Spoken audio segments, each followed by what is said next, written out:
Yo, yo, yo. What up? It's your boy, Isaac Anzu.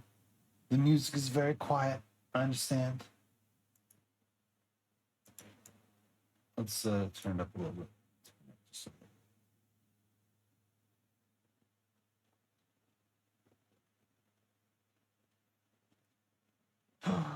Pretty music. It's your boy Isaac Anzu. What up, Incorporation Nation? The music is not matching my level of hype. That's okay. That's okay. Because today we are channeling our inner artiste. We're doing some filmmaking. Film making. But my goal is to get through 20 minutes of tutorial. And I think I can do that. You know, I don't have the best track record when it comes to these tutorials sort of things. But I'm pretty sure I can get through 20 minutes of tutorial. No problem. So we're going to try chatting just a little bit before we get started. The problem I've realized is that if I do my just chatting streams or my more chatting streams, I don't do just chatting streams. We're here to do art, but also chat. If I do my just chatting streams on Fridays, like the biggest thing that happens on Thursday is I have my weekly work meeting. And so I end up just having work to think about. Like, I did so much work yesterday. I got to do more work today. Work. By Beethoven. Work. In Adagio by Beethoven. Yes, by the way, today's musical selection is Piano Sonatas by Beethoven. The complete Ludwig van Beethoven Piano Sonata Collection. So if you like those sort of things, then put your hands in the air. I don't know.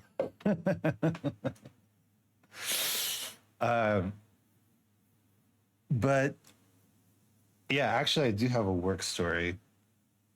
So for the past, like 6 months,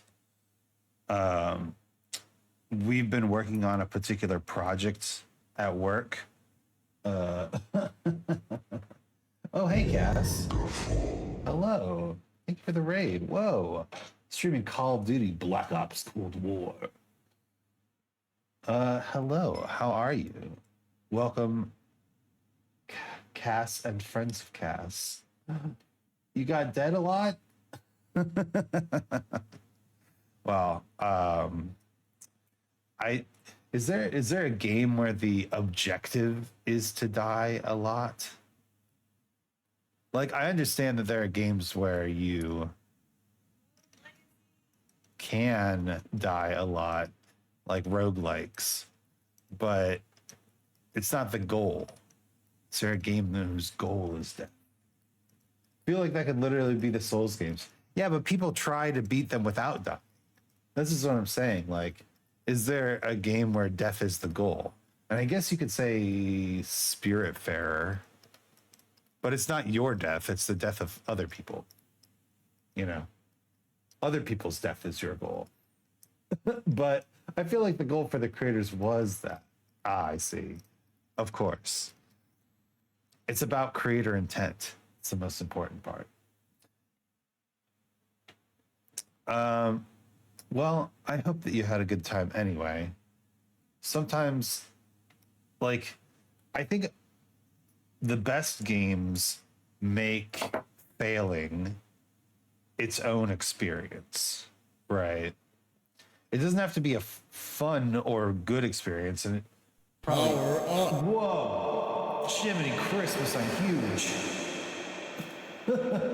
Hello. Nice shins, bro.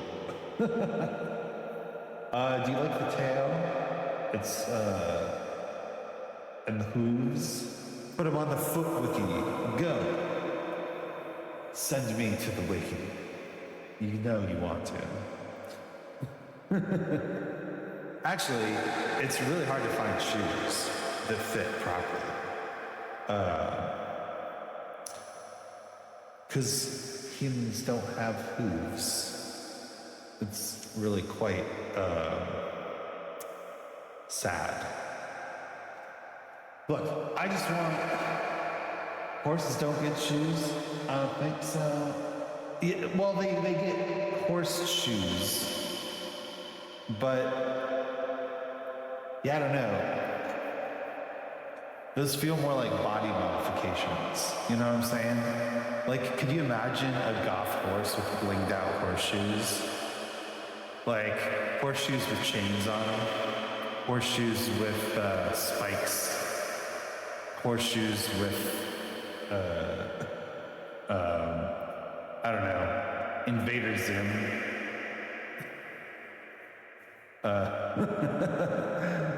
Put into the horseshoe. Whoa, I'm back.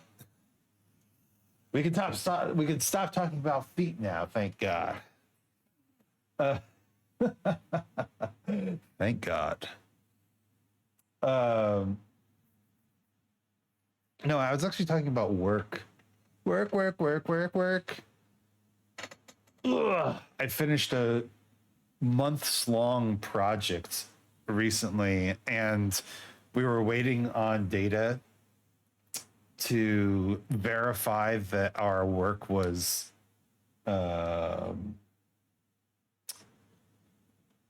good, functional, accurate, complete, and the data came in good. So we're very happy about that.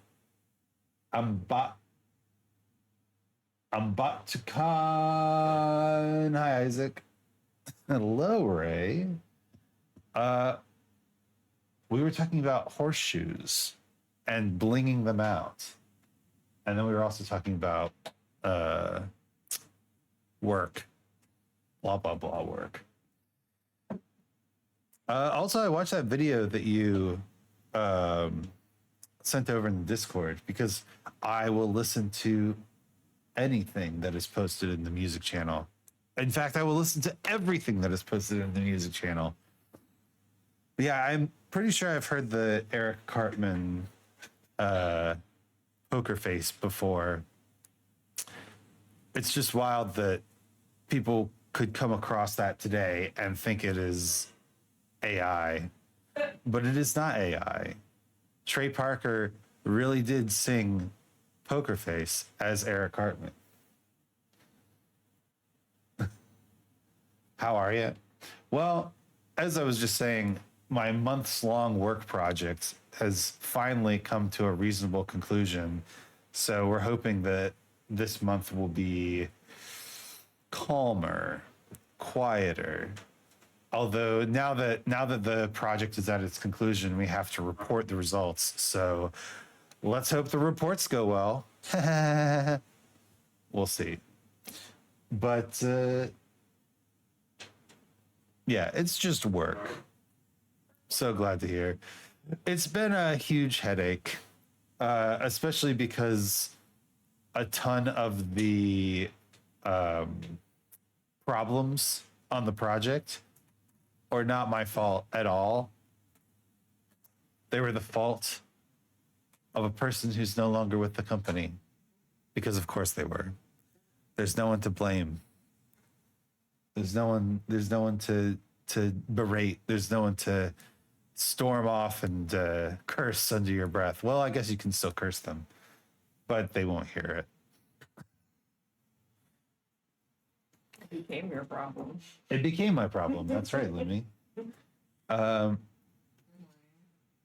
Good morning. Yeah, it's 7 a.m. over here.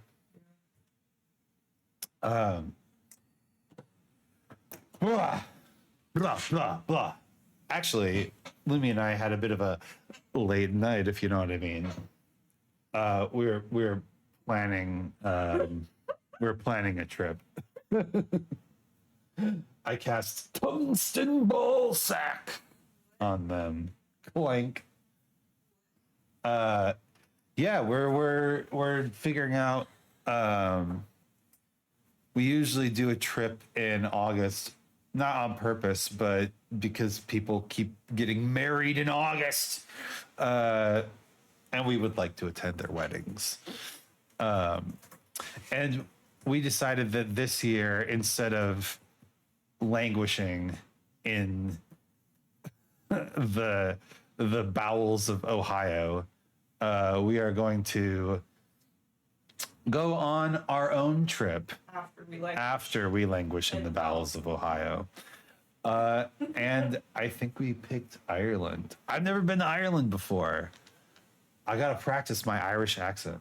No. I don't, but I want to. Oh, You top of the morning to you. Top of the morning. Top of the morning to you. Oh, top of the morning to you. Oh. They're not leprechauns? Irish. They're just Irish? I don't understand. What's the difference? Oh, boy.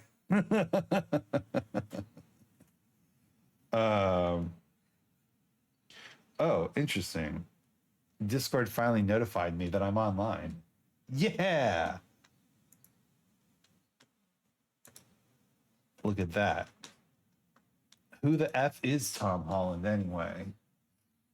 We only know Kham Ballin around here. Ballin. Kham Ballin. But yeah, it turns out Ireland has a lot of different places in it. I'm supposed to do some research on castles. Actually, do you mind if we look at Irish castles on this stream? On this stream right here? Kham Ballin, my child. My child. You're doing your homework with Castles in Ireland. I'm doing my homework right now. Castles. How many castles are there in Ireland? 30,000. What's the most beautiful castle in Ireland? Dunluce Castle, one of the world's most picturesque castles. Dunluce perches dramatically on a cliff atop the beautiful Causeway coast of Northern Ireland, not far from Belfast. In fact, legend has it that the kitchens once fell into the sea during a wild storm. Who has more castles, Germany or Ireland? Germany. Wait a minute. It says Germany has 25,000 castles. That's the most, is what it says. But up here it says Ireland has 30,000 castles. Guess that's Google for you. Misinformation station. Germany, Ireland. With history dating back to 1180, Kilkea Castle is one of the oldest inhabited castles in Ireland. Ireland. The Ashford Castle is the quintessential luxury castle. Yeah, we looked at Ashford Castle. So getting a little like cute cabin in the Irish countryside for a week would cost you like, a couple €1,000. One night at Ashford Castle is like twice that. So we're not staying at Ashford Castle. Why is Ireland famous? I don't even know that. Oh my God. Too many things. The 33 best castles in Ireland by the Irish Road Trip.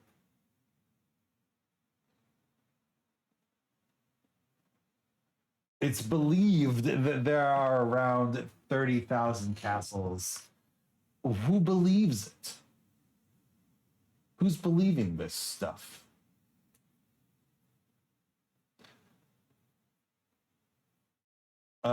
These are some crazy castles, though.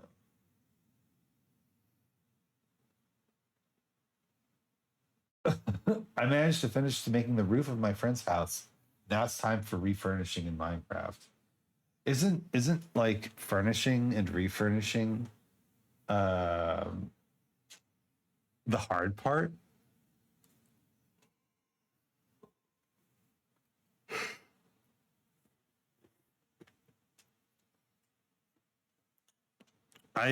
I've never been much of an interior decorator, I must say. I believe that dragons exist. In real life? I mean, depends on what universe you're talking about. My home, the monster world, has dragons aplenty. I haven't seen one here yet. Bunratty Castle. Not to you. I just checked the most oversaturated couch ever and I'm done. That's it, huh? Just one extremely colorful couch. Powerfully colorful. Maybe the music's a little bit too loud now. McDermott's Castle.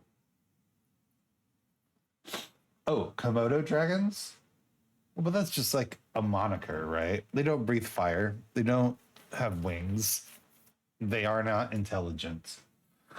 They are dragons in name only. And I must say, they don't really stand up to the real deal. Dublin Castle.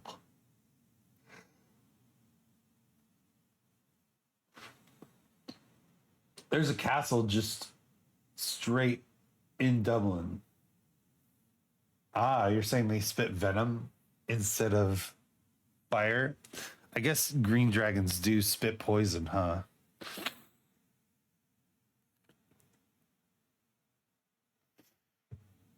But I have to say, the lack of wings and intelligence really undersells their dragon potential.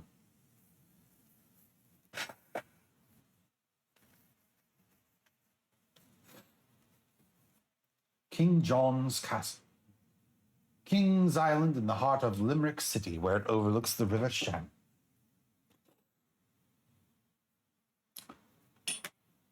Ray, don't say Dublin these nuts. Ray, don't say Dublin these nuts. Dublin these nuts. Where's my vine boom?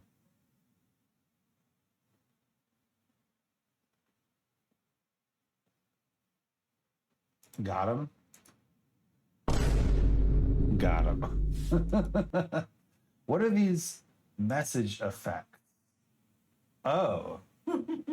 Okay, that's cool. That's interesting.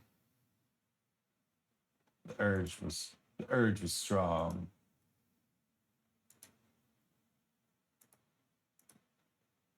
Gigantify an emote.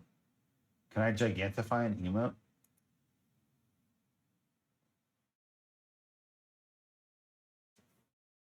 Whoa! It's monstrous. And what's this on-screen celebration? Unleash celebration. What's happening? Is anything happening? Well, I can't see it from here. So I hope you're enjoying the celebration.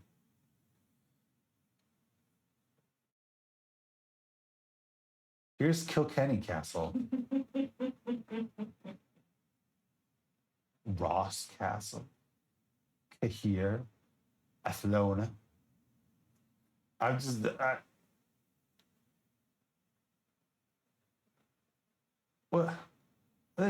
this a castle? It is a tower.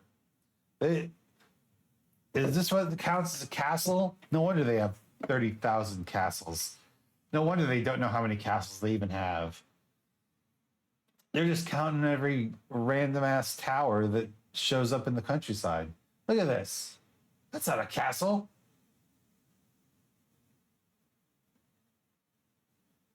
Kinbane Castle, though.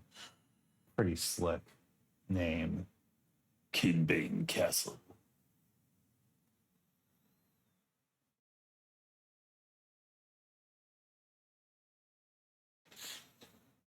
Ashford Castle. Let's say that castle thinned out for the Olympics. Kinbane?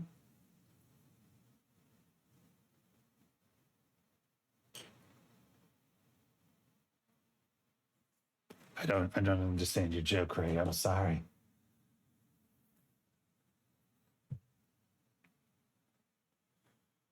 Yep. They turned Ashford Castle into a luxury hotel. You don't have to stay here to visit, though. Oh, that's nice to know. Leap Castle. Widely regarded as the most haunted castle in Ireland. Legend has it that a lady in red prowls the castle with a silver blade at nights. A secret dungeon was found behind a wall in the chapel that contained hundreds of human skeletons. That's cool. Not for the faint-hearted. What does that mean? Haunted, you say? You know, I read that the reason that a lot of quote-unquote like old places are haunted is because the foundations of the building are unstable, and so it causes your sense of balance to be off.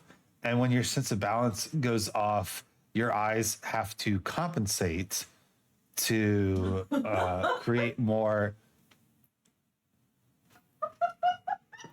My wife's watching YouTube videos in the background and laughing her ass off.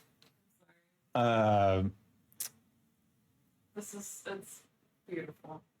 Your inner ear is disrupted, so your eyes have to compensate, and you're more likely to see movement out of the corner of your eye, right? Or mistake shapes for figures. Lumi is giggly today. She is. The mighty Donegal Castle.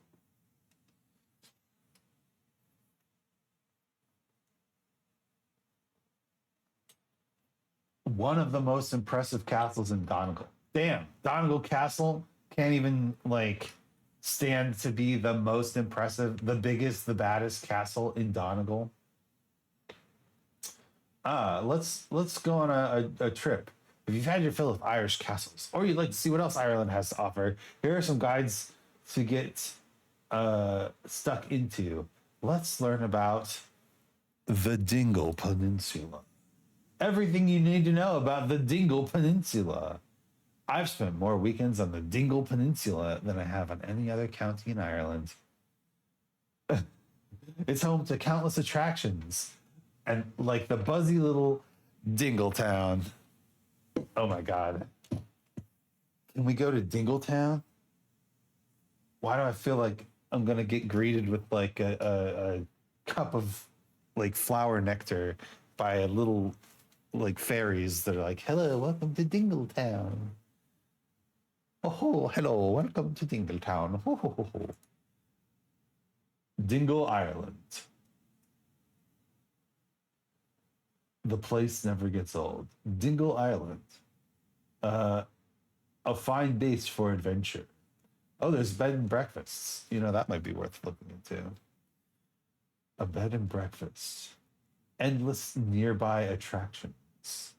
A brief history of Dingletown. During the Norman invasion of Ireland, Dingle was developed as a port. By the 13th century, there were more goods being exported from Dingle than Limerick. It's a fairy tale country, god damn it. By the 16th century, Dingle was one of Ireland's main trading ports, exporting fish and hides and importing wine. Many French and Spanish fishing fleets. The fleeting fish of the Spaniards would use Dingle as a base. Links between Spain and Dingle flourished due to trading. Several houses in Dingle were even built in the Spanish fashion. Dingle was also an important embarkation port for the pilgrimages, visiting the shrine of St. James in Spain.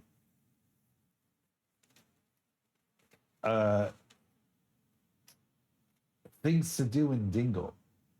Damn. You can explore the islands. Look at this picturesque little island grouping. Hikes and walks. It's drive around, look around, walk around, and more.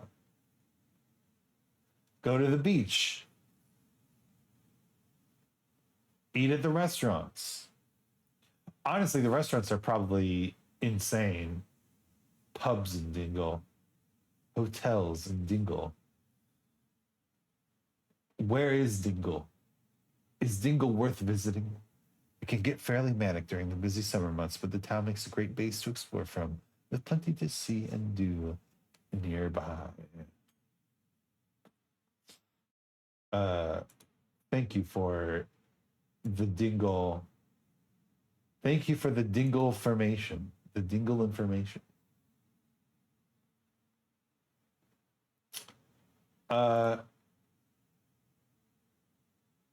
Reject your silly cookies.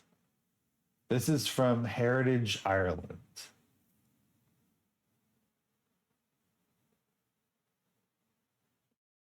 It's just listing them in order. But Donegal Castle seemed interesting. Like, it apparently broke down quite a bit and then was restored. It will reopen on March 16th, 2024. That means it's open. Hell yeah. Looks cool. 16th March through 6th November. Okay, we should be totally good then.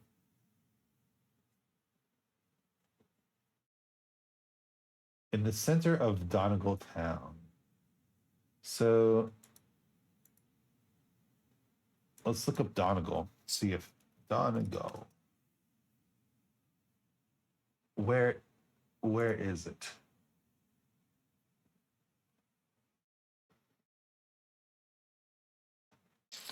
Oh, it's pretty far up there, huh?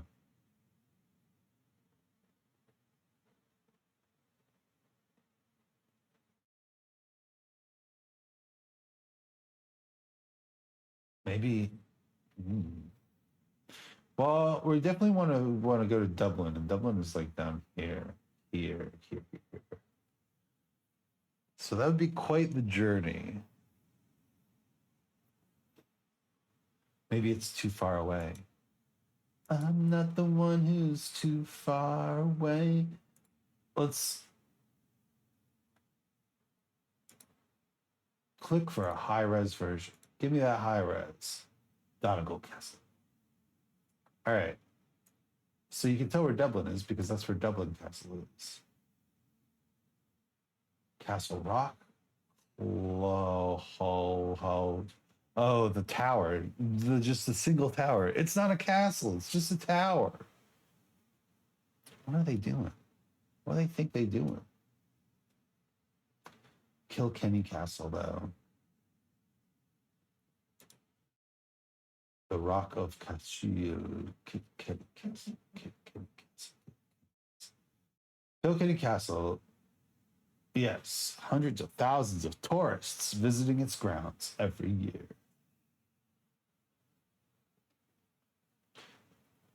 The castle was given to the people of Kilkenny in 1967 for the fine sum of 50 euros. It's widely regarded as one of the best castles in Ireland for good reason. I mean, you know, if you're going to go to Ireland for the first time, maybe go to Kilkenny Castle. So, Kilkenny Castle. Let's look it up. Kilkenny, Ireland. Yeah, let's look at the map. Where is it? It's not too far from Dublin.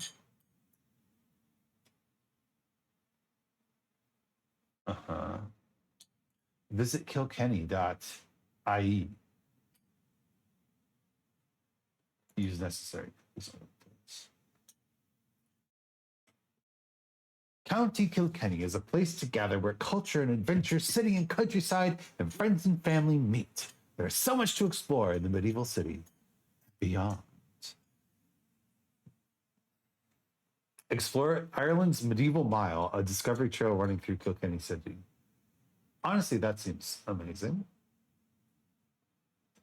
World-renowned festivals, award-winning eateries, and top-class hospitality in hotels, B&Bs, self-catering accommodations. Independent boutiques and local shopping centers. Arts, crafts, design, beautiful parks and woodlands, walking and cycling roads. Thrilling activities.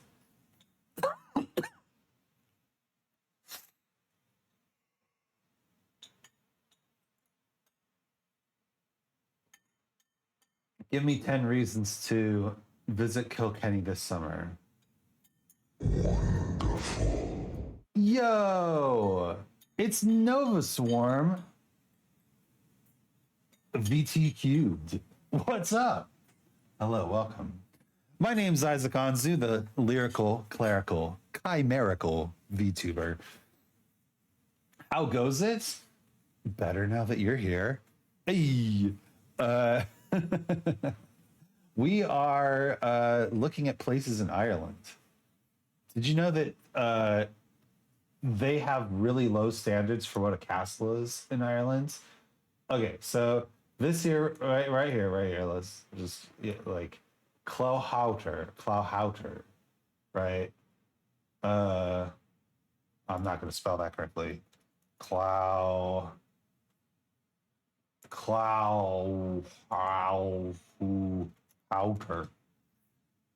Castle. Like, okay. Look at this. You got a better picture of it? No? This is not a castle. This is a tower. It is one singular tower. How is that a castle? They're like, Ireland has over 30,000 castles. Yeah, if you're counting this. Anyway, welcome everyone. My name is Isaac Anzu. We're supposed to be doing art today. We're supposed to be doing Unreal Engine today, but we got distracted as usual. No, actually, the reason I got distracted is because I'm trying to be productive. I'm doing a trip. I'm doing a trip to Ireland, and I want to know where to go. 30K plus castles just refers to like any stone mound, yeah, right? Oh my God, a stack of rocks in the forest. Add it to the castle list. What kind of castle is this? For a fish tank? That's funny. Yes, we'll designate fish tank castles when we see them, because there are some fish tank castles on here. Although we did also look at Ashford Castle. Ashford Castle has been fully renovated into a luxury hotel. So we were looking at like little bed and breakfast, little cabin in the Irish countryside for a week or so. Like 2,000 euros, right? Ashford Castle is like 4,000 euros a night. It's too much. It's too much, I would say, actually. Castle hotels both fascinate and scare me. You never know if it might be haunted. Oh, where's the haunted one? Do you remember what the haunted one was called? Leap Castle. Leap Castle. Apparently the most haunted castle in Europe. They found a secret wall in the chapel of Leap Castle, and behind it were hundreds of human skeletons. How cool is that? And apparently there's a lady in red who stalks the walls at night with a silver knife. It's actually haunted. I don't want to stay there, but I want to see. It was sick. Like, and it's not that far from Kilkenny Castle, so maybe we could go. Maybe we could go see. So, Lumi, my wife, watches the channel Watcher. You know them? There was a big controversy recently because they decided to stop making YouTube content, but they do puppet history and stuff like that. And they also do ghost boys or spook hunters or whatever the hell they call their channel, Ghost Patrol. Ghost Files. Thank you. And I wonder. So Lumi's not a big like horror aficionado, but I wonder if we went to a real life haunted location, would she be Ghost Files excited about it, or would she just not want to go in the first place? You'll go to Leap Castle? Let's go to Leap Castle. Let's see the bodies. Bodies? What? She wasn't listening, so now I have to explain it again. You can explain it later. I'll explain it later. This reminds me that it's kind of a bucket list trip for me to visit the Winchester Mystery House one day. Yeah. The Winchester It is a wild place. Okay, bye. Mystery House. Oh, there's a movie about it.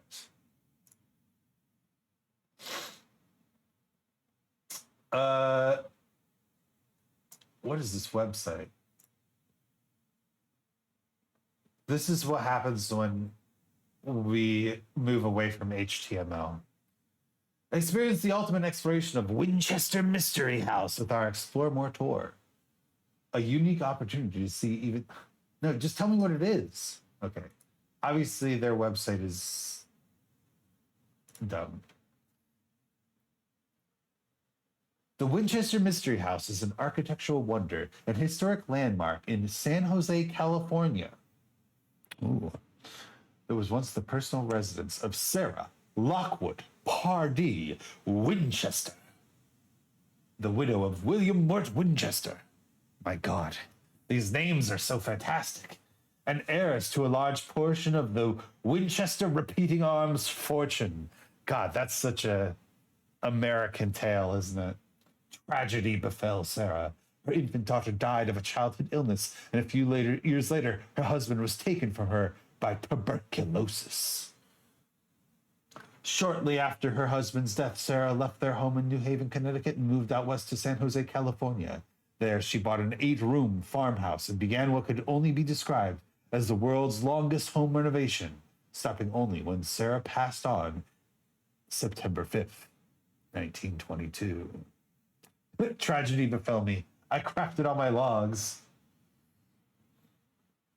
TLDR, someone started building the house and continued to build it nonsensical to ward off ghosts and evil spirits because they thought they were cursed. Interesting. That's cool. I like that.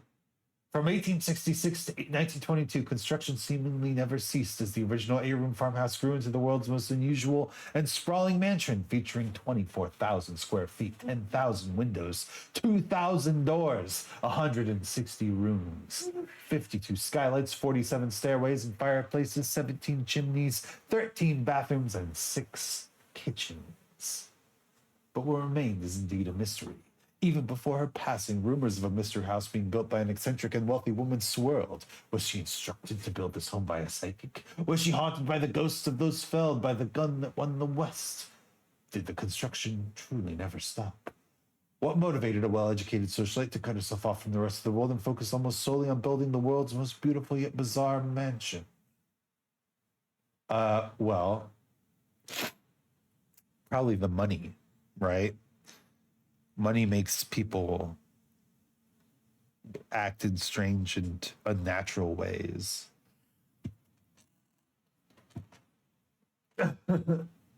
Sarah Winchester was a woman of independence, drive, and courage who lives on in legend, and the mansion she built is world-renowned as much for the many design curiosities and innovations, many ahead of their time, as it is for the reported paranormal activity that resides within these walls. These mysteries and more would have drawn over 12 million guests to visit the Winchester Mystery House since the doors opened June 30th, 1923. Will you be able to unlock the mystery? One of the rare photos of Sarah Winchester in front of her home. Indeed. Forgive me, Father. That green money got me acting sinful as hellfire. That's cool. Oh my God! Look at it. It is like yeah, it's like someone just kept putting additions onto their Minecraft house and just didn't ever stop doing that. 6 kitchens. They had a kitchen, and then 5 more times she's like, you know what, we need a kitchen. I have to say, the most kitchens I've ever experienced is like 1.5. Because I guess you could say that like the like basement bar or like something like that is kind of a kitchen, right? So let's say the most kitchens I've ever experienced in a house is 2-ish. 6? How big is this damn house? Maybe most of the kitchens are just for snacks. You know, I want to go to the kitchen and get a snack, but I don't want to walk all the way through my labyrinth house. Good thing we have 6 kitchens. Do you think someone out there has completely memorized the structure of the Winchester Mystery House? Do you think they're weddings and events? Oh, definitely. I wonder if they're still like oh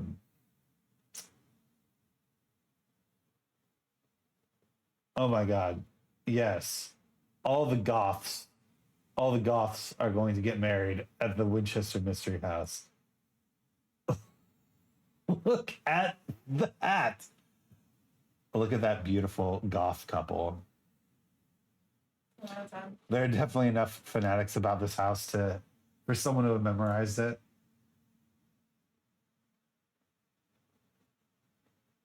Well, they sure know how to put on a party.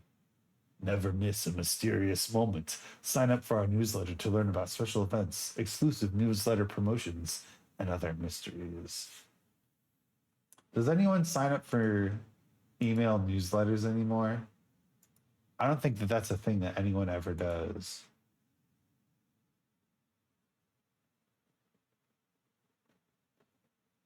Can I bring my dog?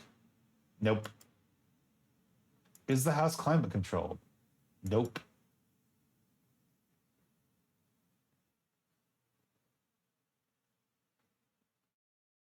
Are photos allowed? Yes. Still no photography during nighttime tours. Oh, they do nighttime tours? That's sick. Is the house wheelchair accessible? The grounds and gift shop are wheelchair accessible. Do you do overnight stays? Spending the night in a reportedly haunted house sounds like fun if you're into that sort of thing, but unfortunately at this time, it's not open for overnight guests. Darn. There are food and drink snacks at the gift shop. Is the house really haunted? That's, it's a frequently asked question. Just threw it right on there, along with the other stuff. Do you allow paranormal investigations, and can I do one on property? Over our 101-year history, we have hosted famous investigators like Houdini, Sylvia Brown, James Van Praagh, Zach Bogans, and most recently, Taps West Coast. We've been featured on Unsolved Mysteries, Ghost Adventures, and many others. Unsolved Mysteries is the Ghost Files before Ghost Files. It's not. Wait, is it? Unsolved Mysteries is its own thing. Okay. I've only signed up for one mailing list to my knowledge, and it's the store for Milk and Mocha, a couple of cute, really, really cute anime mascot bears. Well, that's just adorable. What was I doing? 10 reasons to visit Kilkenny. This is the first time I've been exploring this, and it's quite interesting.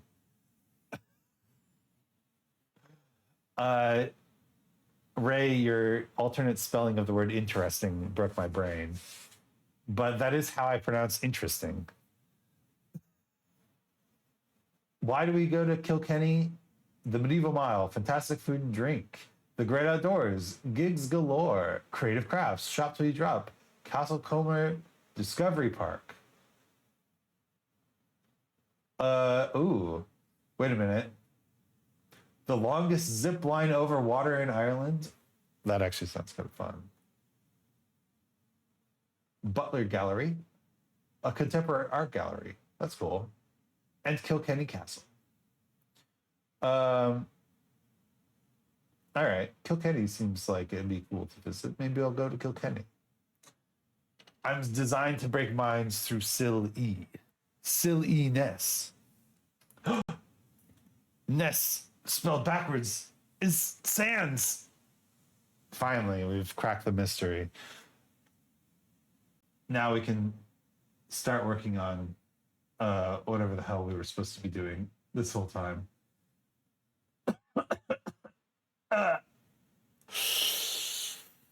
To the desk. Voila. Tell Khan. Tell him that I chatted for 50 minutes. 50 minutes about Ireland and hauntedness. Although I will say that the Winchester Mystery House does look really cool. It reminds me of those play places that your parents used to take you. Like McDonald's play places or stuff like that, where you would just like crawl around and try to map the place. And of course, as an adult, you know that it's easier to map the place from the outside. But you're a kid and you can fit in the little tunnels. That's what I miss. I miss being able to fit in the little tunnels. I miss crawling around and exploring and bumping into other kids and being like, oh shit, who gets to pass, right? I feel like the Winchester Mystery House could be that for me. I feel like there's got to be secret passages just like running all the way through that place, and I want to fit inside them. That's what I want to do. I want to be in the bowels of the labyrinth and struggle to find my way and run into mysterious strangers along the way. You wish there's treasure? That's one of the mysteries. Is there treasure buried at the dark heart of all these passageways? And are they going to open up? Are they going to open up a door in one of the kitchens and find human bodies? Who knows? All I'm going to say is, if you ever go to the Winchester Mystery House, you know, keep tapping the walls.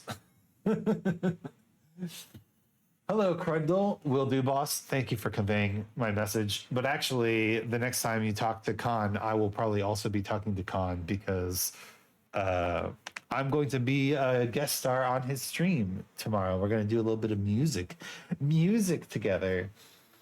Proud of you. Thank you. I'm still talking. It's been 52 minutes now. My God, who's going to stop me? How goes the Unreal today? We haven't even started yet. But let's watch our superstar, Kham Ballin. Oh, the shoes. The shoes are so good.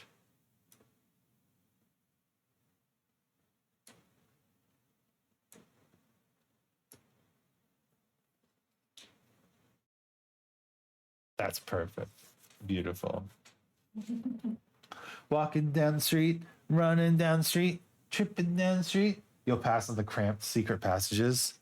Yeah, I guess it's not good for people with claustrophobia, huh? Now, I'm okay with small spaces, but there's a specific kind of small space that like just completely utterly destroys me. It's more the potential for spiders. Oh, I see. But spiders are friends. Spiders are friendly.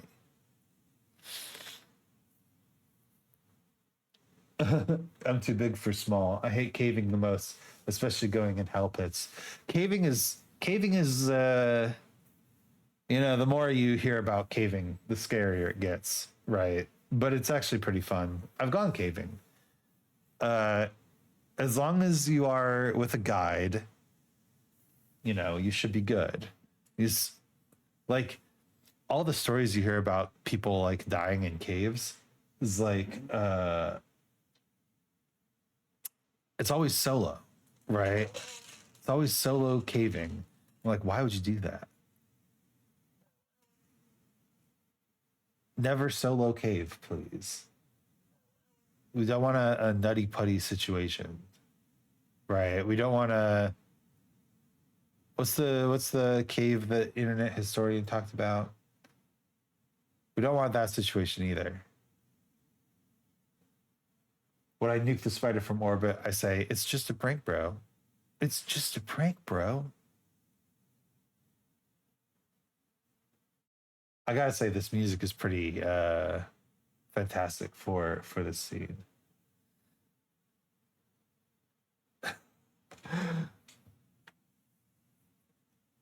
Look, I can appreciate that spiders are sometimes dangerous, but mostly they are helping. They are removing bugs from the environment that would be even more annoying or dangerous, right?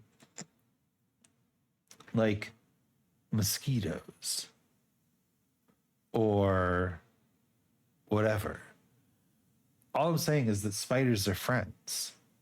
Spiders are the tiny hunters who only wish to help, you know? Do you understand what I'm saying? You get it?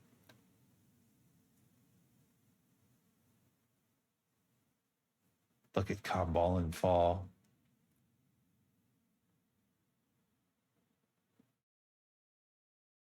It looks good as long as you don't look at the feet while he runs. He's still got a little bit of sliding going on.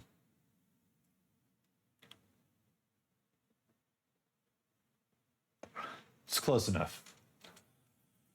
I think I set this tutorial back a little bit. So I'm just going to hit the rotate tool and swing it around so it's looking at our character. Oh, no. And we'll move it. Hit F. I'm going to drain by going to view. We want to, but take a look. Also, a shot would have just one camera. I'm going to show you how I'll just add a little bit of your own time to clean up the animation that you want for him.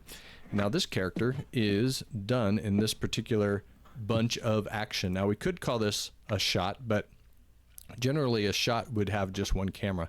I'm going to show you how you can add a camera, but you can also add. For the next character, let's name him Eric Sean.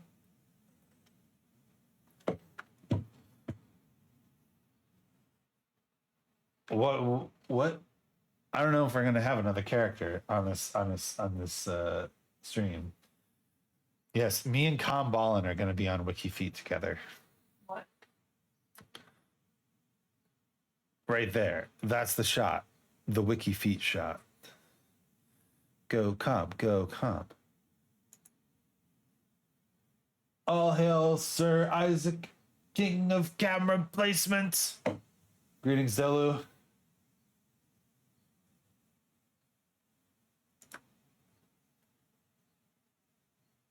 Welcome. We've been talking about a lot of stuff. I mean, I only just got started on this tutorial. So far, I've watched 5 seconds of tutorial. It's been an hour.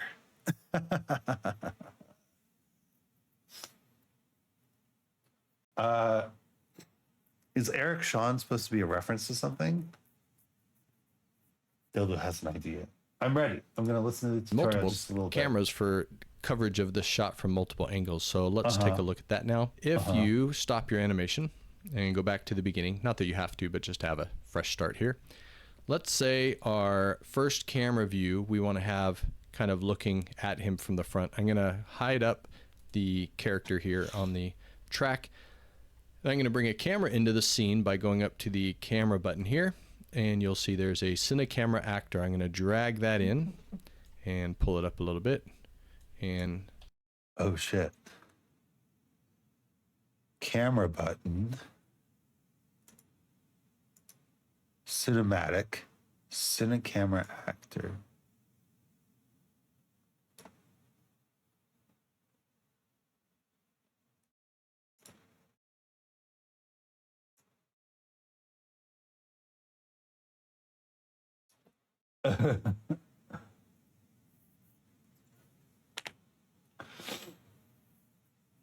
Imagine instead of the dude flipping, imagine this camera is a glass sheet and the dude bumps into it and then slides down.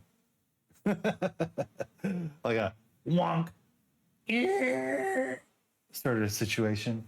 I understand what you're saying. I don't have that much control yet. The problem is I got all these animations. I got all this stuff.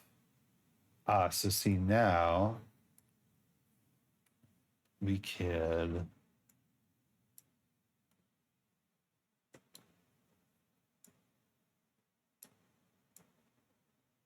see in the viewport down here. Boom, boom, boom.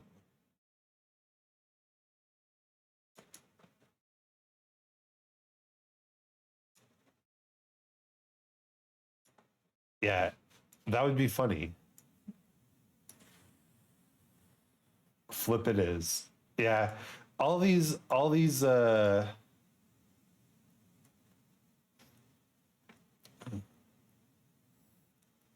animations are from a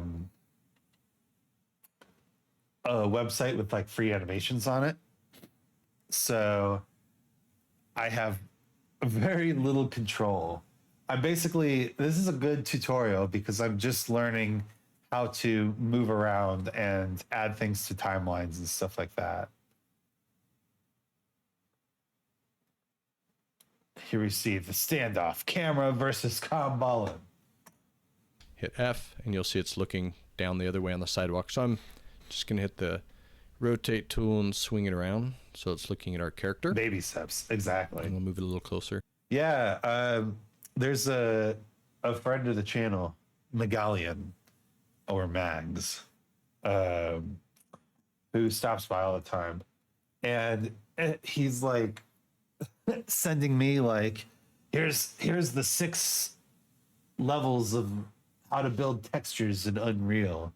Like, that seems interesting. I just learned how to select items.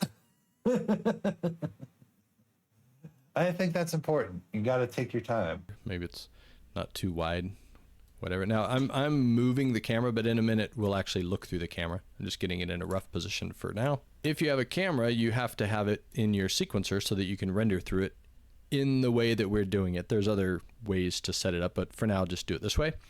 So with the camera selected, I'm going to show you the other way to add things into sequencer. You're going to drag it from the outliner into the sequencer. So now here is it's showing us that we're piloting the camera. When you drag the camera in, you're looking through the camera, and this is the camera's point of view. I'm going to switch to what's called cinematic view. So I'm going to go to where it says perspective, and I'm going to switch to the cinematic viewport. This is the default that we see. When you switch to cinematic, that shows you kind of your camera framing, but you'll say, wait, that's not my camera.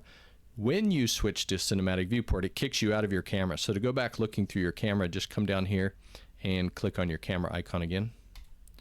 And now that is the framing of our camera. What's nice about this view is you have your controls right here. It gives all your camera information. If you needed some of these overlays like your grid or your action safe, title safe, and those kind of things, you have that at your disposal here, right? So I can turn on action safe and such. So now when I hit play, that is my camera's view for this particular shot so far.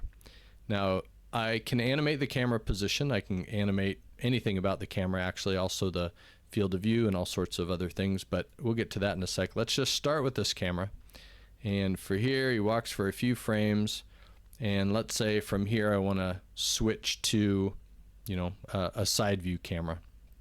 So what I'll do is, now I got to be careful here. So you got to pay attention. Right now we're looking through the camera. This is on, and this up here says pilot is active. Pilot means you're looking through it. If I move my view right now, I just moved my camera. So that is my live camera position, right? So if I switch and turn. Oh, you'll be around, sir. Have a good day. Thank you for stopping by, Dilo. Always appreciated. We're trying to get some stuff done here, so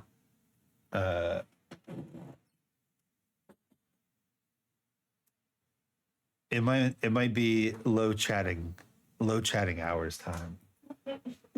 But I always appreciate people coming in. I'll chat about whatever.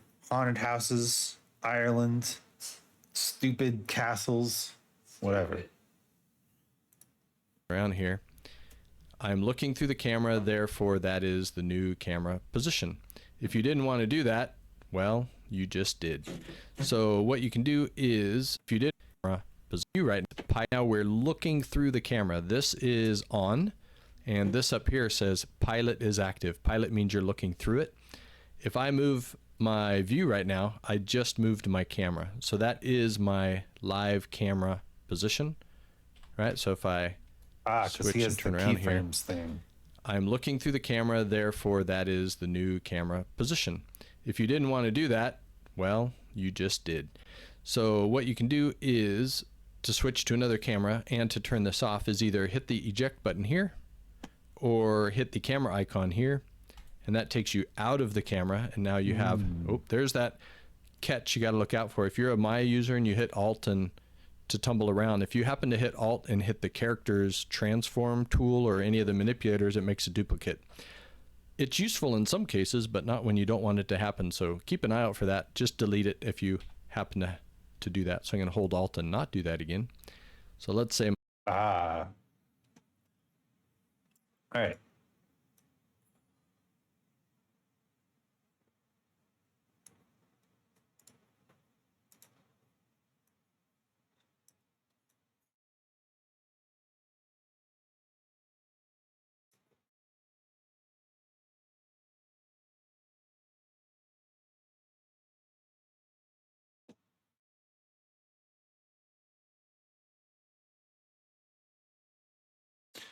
I don't understand quite. I need to mess around with it a little bit. my next camera's point of view, I want it to be something like this.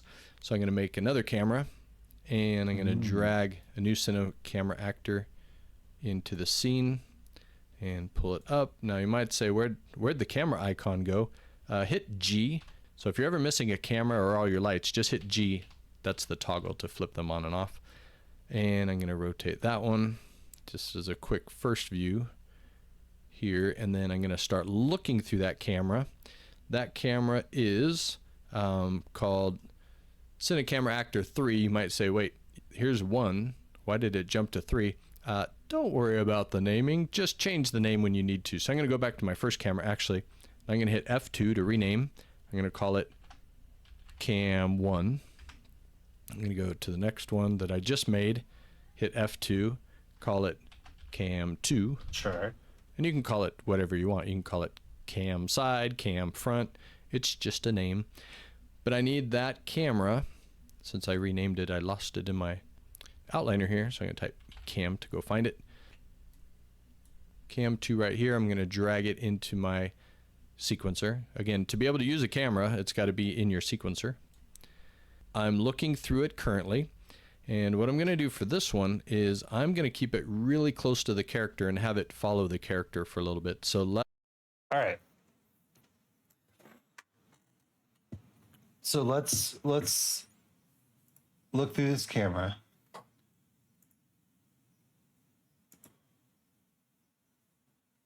That seems like a good spot to change.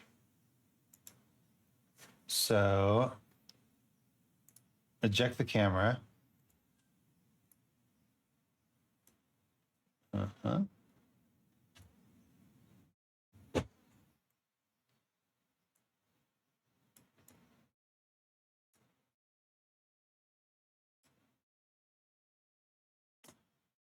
And then we add another camera. Right.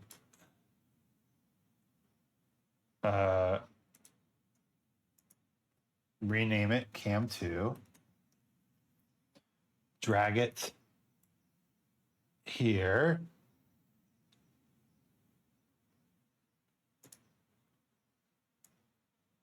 But we need to set up the most basic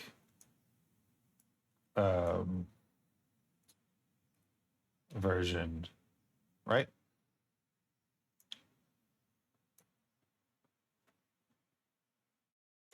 Go outside. Frame the camera. I have to say, working in this thin little window is pretty tough. Can I make window bigger? There we go.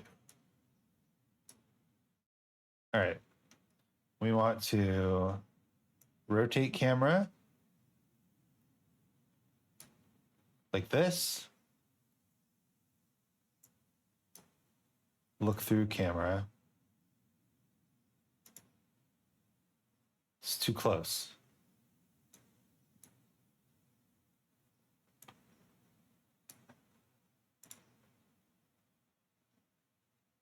Still too close and too low, huh?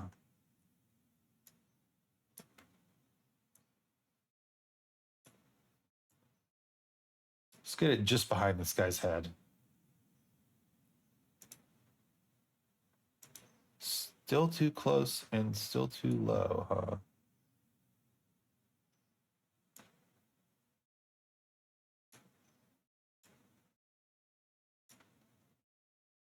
And now it's going to be like...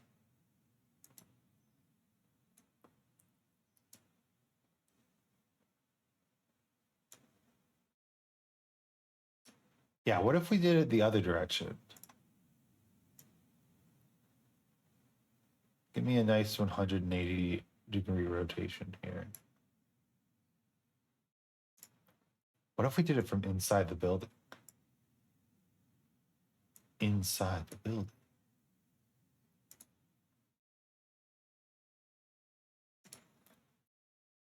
Yeah, we need it even further back so we can tell it's inside the building. Ooh, these motion controls, man. I'm learning. Baby steps. Baby steps. A little lower. All right, I like this. Watching from inside. let's see what that's going to look like. This icon means I'm looking through it. This also double confirms I'm piloting it. So if I move and get really close to his head, it's really out of focus. Totally something we can fix on any camera. If you look at your camera settings here, you'll see that you have the option in the Cam 2 settings, you have a manual focus distance. So I'm going to left click and drag through that and drag it really low because I'm so close to the character. You'll see it's now coming into focus. All right, so as I do that, it snaps into focus. And once I get close to focus that I think is good enough, I can go ahead and set a key here. And if this is where my camera is kicking in, remember I'm using my other camera up to this point. So before this, on this particular camera, I don't really care what the focus is, but the value will stay the same before that keyframe. And then another thing I can do is I can have the camera automatically follow this character, so I don't have to hand transform and follow him. Oh, that's nice. So the way I can do that is if I have the camera selected and I go to the details of the camera, you would go to the look at track settings. So look at tracking. Okay. So I want to enable it, but first I want to set what I'm looking at. So the actor to track, I'm going to use the eyedropper, and I'm just going to click on the actor or the character. So now this is going to track that character. When you turn it on, however, it's going to go down to the character's feet. It's going to aim at the feet because the feet is where the transform handle is for the character. So what I need to do is adjust the offset. So I'm going to drag through the Z value to get back up to the head. So the camera didn't move down. It just pointed to where the pivot point was of the character, which happens to be at his feet. But now if I drag through the timeline, as that character's walking, it's going to continue pointing at the character. Oh. But Right, so I'm tracking at the character. I'm looking at the character's head, and I'm following the head wherever it's going to go. If I wanted to move along with the character, I would need to adjust my transform to go with the character as well, which is totally doable. It just takes, again, a little bit of time, but I'll leave you to do that if you want in your particular shot. Yeah, I do want to do that, so I'm going to do it. All right, so how we do this is we are talking about the, what would that be? Well, let's just set all these and then decide where the next shot's going to be. And then, yes.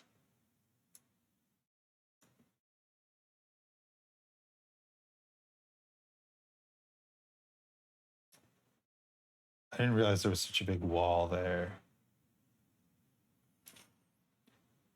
Is that going to be okay? Let's try it.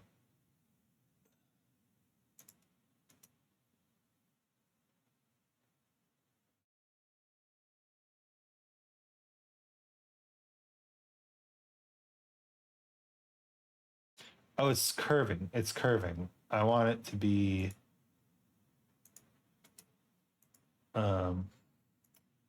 pause. These lines need to be linear, baby. Linear, baby.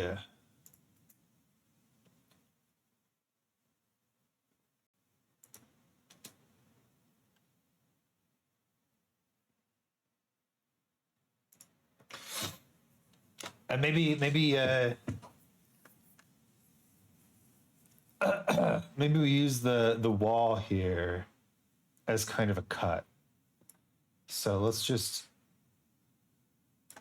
do that. Not even.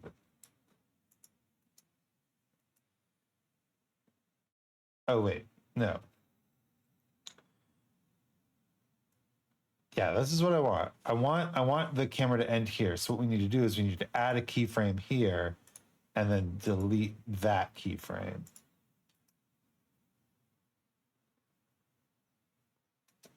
Yes. Ah, good. But let's now see what happens. Let's go up to the top here. And if I go to look through my camera cuts track, so the camera cuts, this is your camera switcher. So right now when I hit play and I switch to the camera cuts, this is your master camera selection for this particular level sequence. And if I hit play, right now it's going to look through camera 1, still looking through camera 1, still looking through camera 1, and you're going to say, wait, I want to switch to camera 2 though.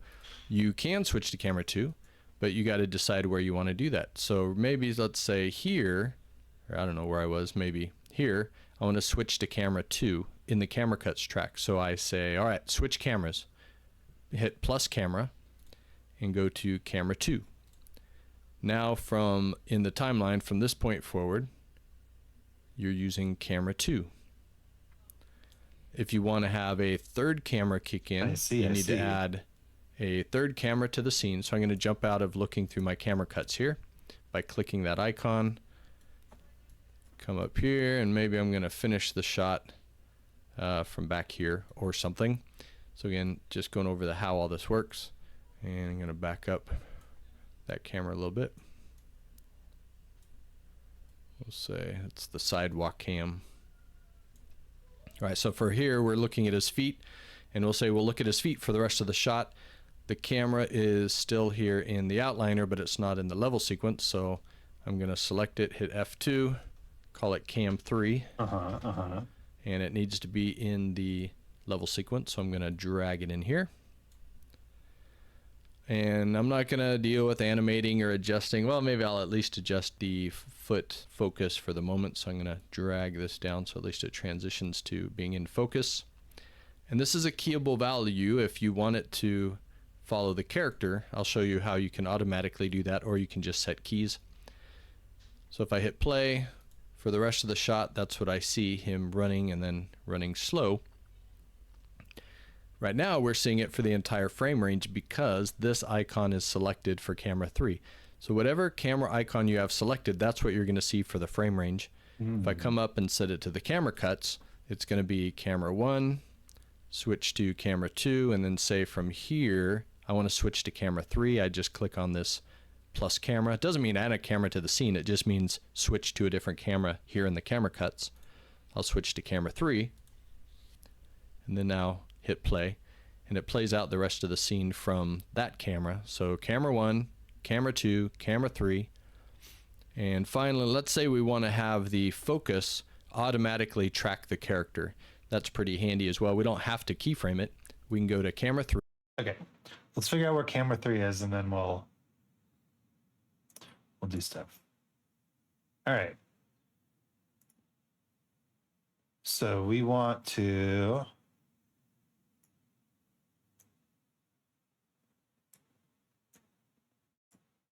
I love the feet.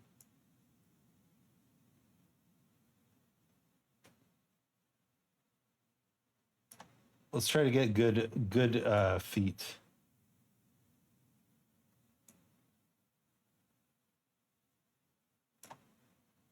Maybe we do it from the other way.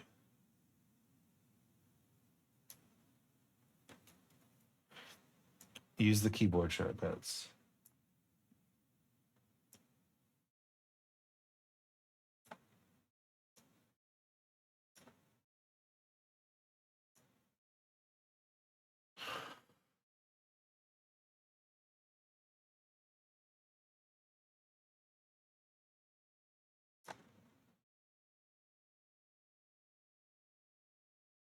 So maybe we start a little further back.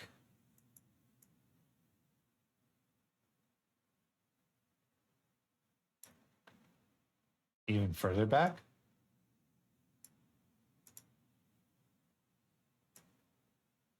If our camera cut is going to happen here, we got to start here. Yep. Good. This is Cinecamera Actor. Let's rename it to Cam 3. Let's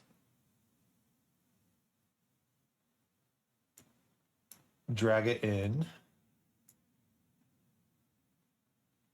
Yeah. Perfect.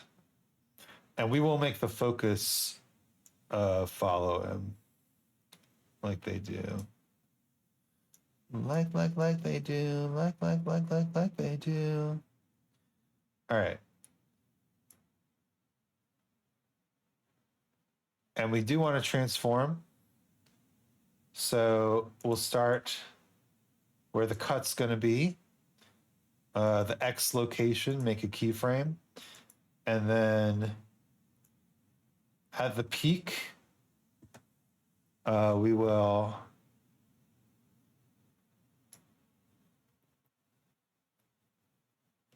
do that. wait about a beat.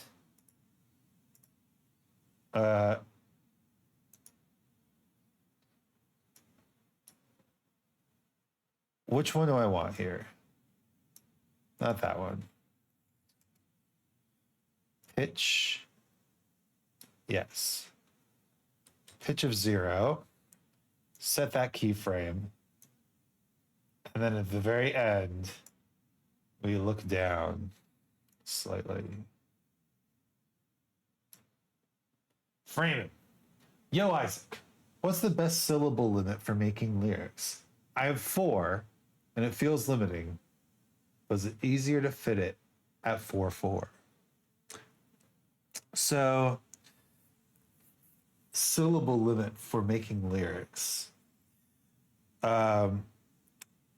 It really depends on what music you're writing to. Most music is 4/4, so 4 syllables is going to feel very normal and natural. But what I recommend to people is getting a karaoke version of a track that you would like to like your song to feel like, right? If there's a particular groove or something like that or beat that you want your song to feel like,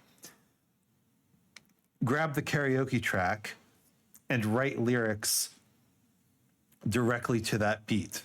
Because even though, yes, fitting it into a 4/4 pattern is good and will work, you can get like 16th and 8th note grooves in the drum patterns that allow for some more syllable flexibility. A lot of hip hop has a 16th note swing to it. So, in that way, rappers can make very interesting offbeats and triplets.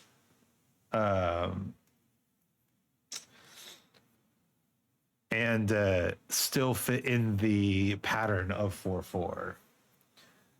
So I should freestyle with the beat I'm borrowing. It's a good place to start. Freestyling is definitely going to feel the most natural, right? Let's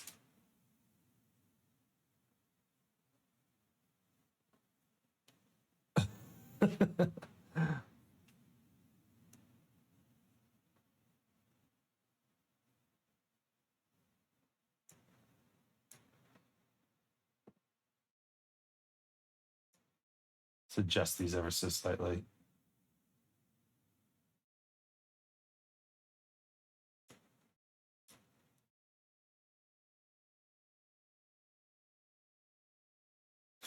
I like that. I'm writing lyrics for a new song I'm going to try and sing. Yeah, one of the things I would recommend is if you already have the lyrics, find a beat that you like and just loop it and sing those lyrics over and over and over and over again and experiment. Sing them a little slower, sing them a little faster, sing them higher, sing them lower. Do all sorts of stuff until you start to feel like, here's a part of the melody, of the rhythm that feels cool or good or fun or natural, right? And when you do that, when you get that feeling,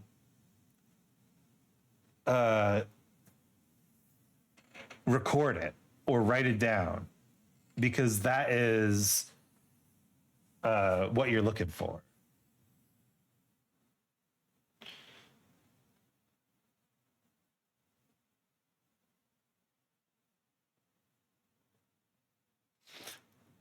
Neat. All right, so now what we want to do is we want to get that point, and then cut to camera 3 there. So now if we're looking at this camera, we get the full image.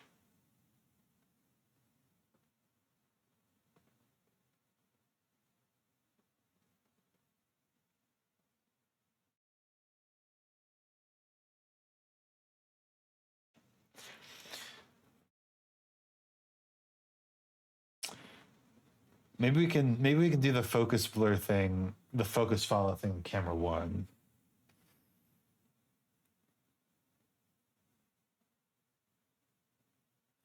So let's try adjusting this, because I think we do need to. So let's just look through camera 2. We start following. I think it needs to end before that. So let's, right before he goes out of frame, let's add a keyframe to the X and delete this keyframe. So now it looks weird. Yeah, even especially if we look through this. Well, I'm logging into Minecraft. Time to switch to vanilla. Vanilla Minecraft? How dare you? And so we can start camera 3 a little earlier. Which means camera 3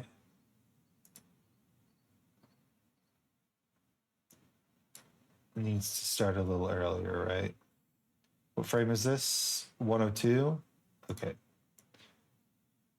Back to 102 with you. But now the spacing is off, right? So let's select this keyframe.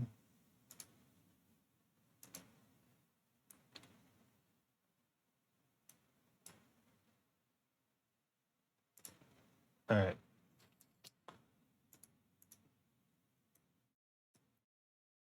Let's select this keyframe and pull the camera back just a little bit more.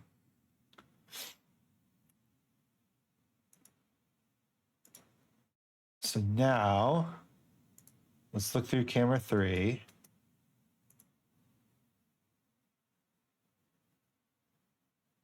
We're really getting a shot of Kham Ballin's ass is what I'm seeing here. All right, I can just do this way.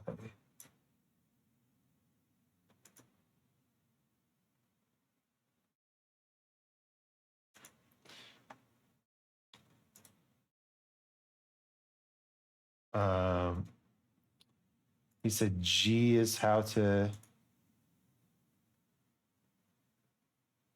Yeah, that's a better cut. Right before he disappears from the camera.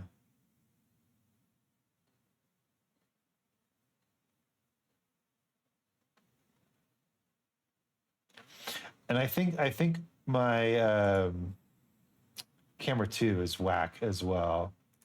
Let's just delete the Z and Y keys here.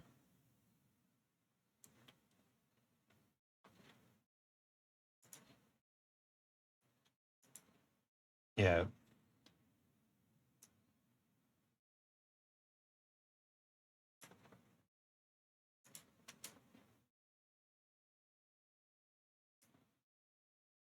Okay.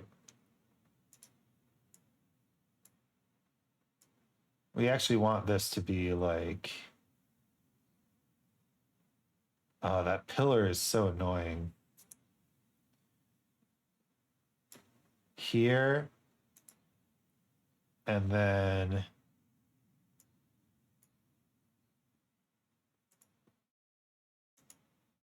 this keyframe. Not quite so far. Let's try that. Better.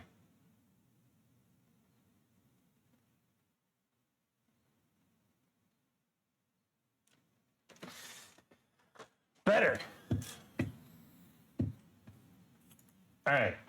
So let's go back to camera 1 and see if we can add in this focus distance following.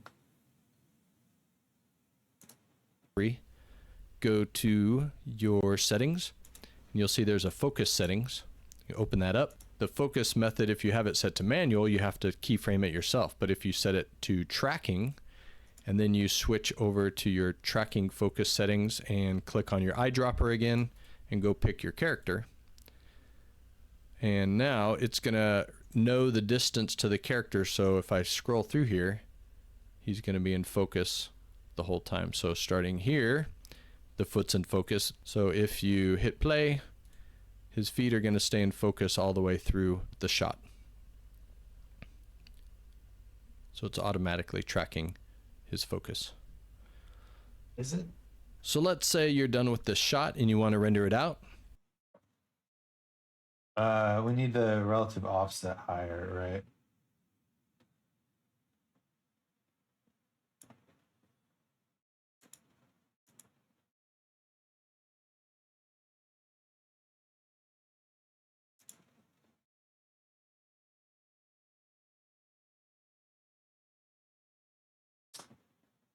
Yo. Seven the Vampire. Hashtag Icy Maiden. The Trails of Cold Steel. Welcome. Welcome. Thanks for the raid. I hope your game went well. Hashtag Icy Maiden. Oh,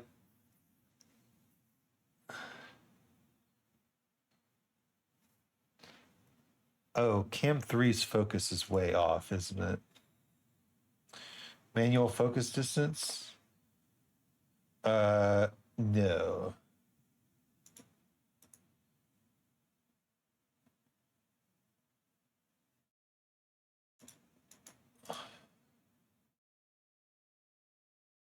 We want, where was that?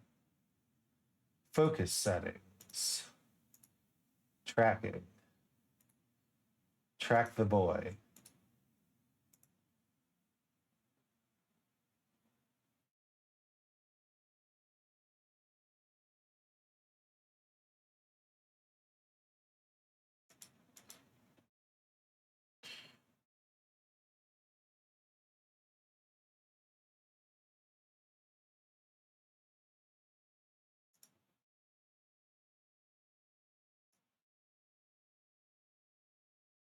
Oh, that works. Yeah, let's just get rid of this focus distance thingy. Okay, cool. How do I turn off my Cam 3 thing? I don't know. Hello. I hope everyone's doing well tonight.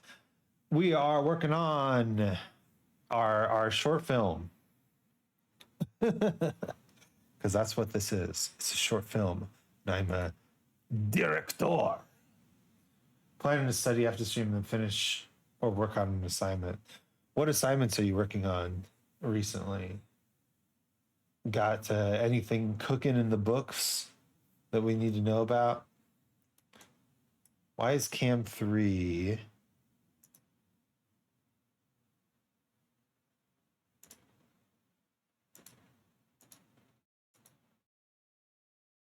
Okay, I just had to close that.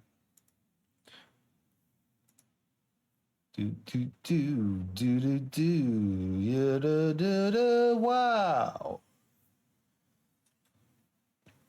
All right, looking good, looking good, looking good.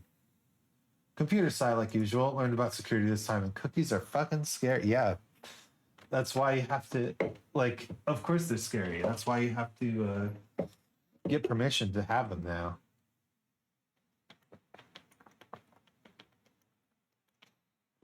They can pretty much do anything. Anything.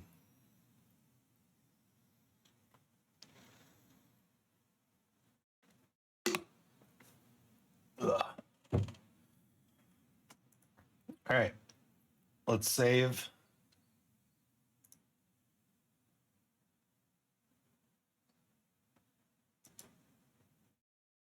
And watch the next part.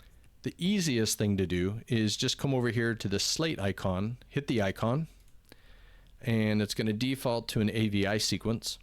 You'll see there's a couple other output types. You could do EXRs or PNGs, but let's just for simplicity keep it as an AVI. Here's your quality settings. If it's using compression and such, because it's an AVI, you can uncheck it if you want higher quality. Then you have your resolution, and importantly, where is this AVI going? So it's going to save down into your project's saved video capture folder, and then you just hit capture movie to make that AVI. Let's you need send to it save to all the this. desktop, actually. It's saving all my imports. All right.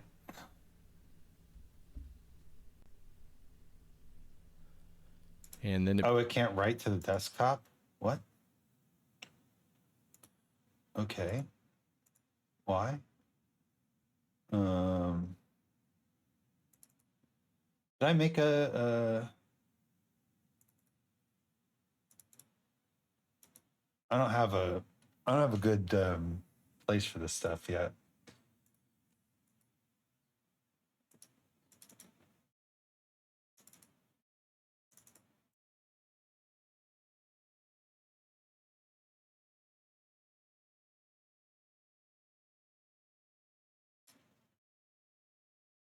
Really? Why can't I save it to the desktop?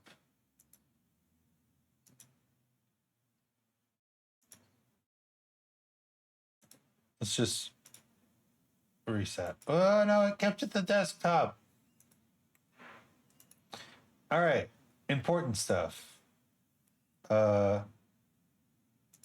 Visual assets, new folder, UE5. Click here, select folder. Okay, now it's rendering. Might take a second. it begins rendering the sequence, gives me a little preview window pop-up. And then down here at the bottom as well, in the bottom right, it's showing me where that is being captured to. So it's being captured right here. So I'm going to open that up. Open up the capture folder. And then I'm going to double click to launch the movie file.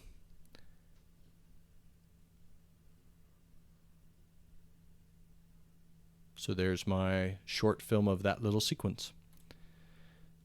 Technically, you do know enough now to do everything you need to create your own short film, but let's add a couple more layers of information here. You can show someone's balls by just letting them download a copy of Minecraft using a hijacker.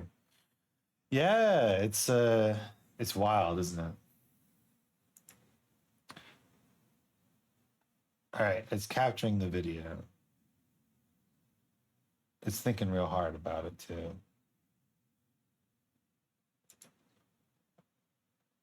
Oh, I can watch the little preview window. I don't think you can see it, but it's almost done. Here we go. Hey, capture finished. Let's go. Let's say you want to create some more shots, but in a different location of our Assetville town. What's probably the best is just to go back to your content browser and create a new level sequence to hold the information for that other location. Makes sense. Gonna grab a level sequence here. Let's call it bunch of action 02. Double click and open that. Now, one thing to note, because we're in a totally different level sequence now, your character has gone just back to T-pose because all of the information that was on that character was in bunch of action 01 level sequence. So in this new level sequence, just to really understand what a level sequence does, again, all of the characters, all of the props, everything's just showing up where you want it to start with, and you use the level sequence to override any kind of information. So let's go into the donut shop.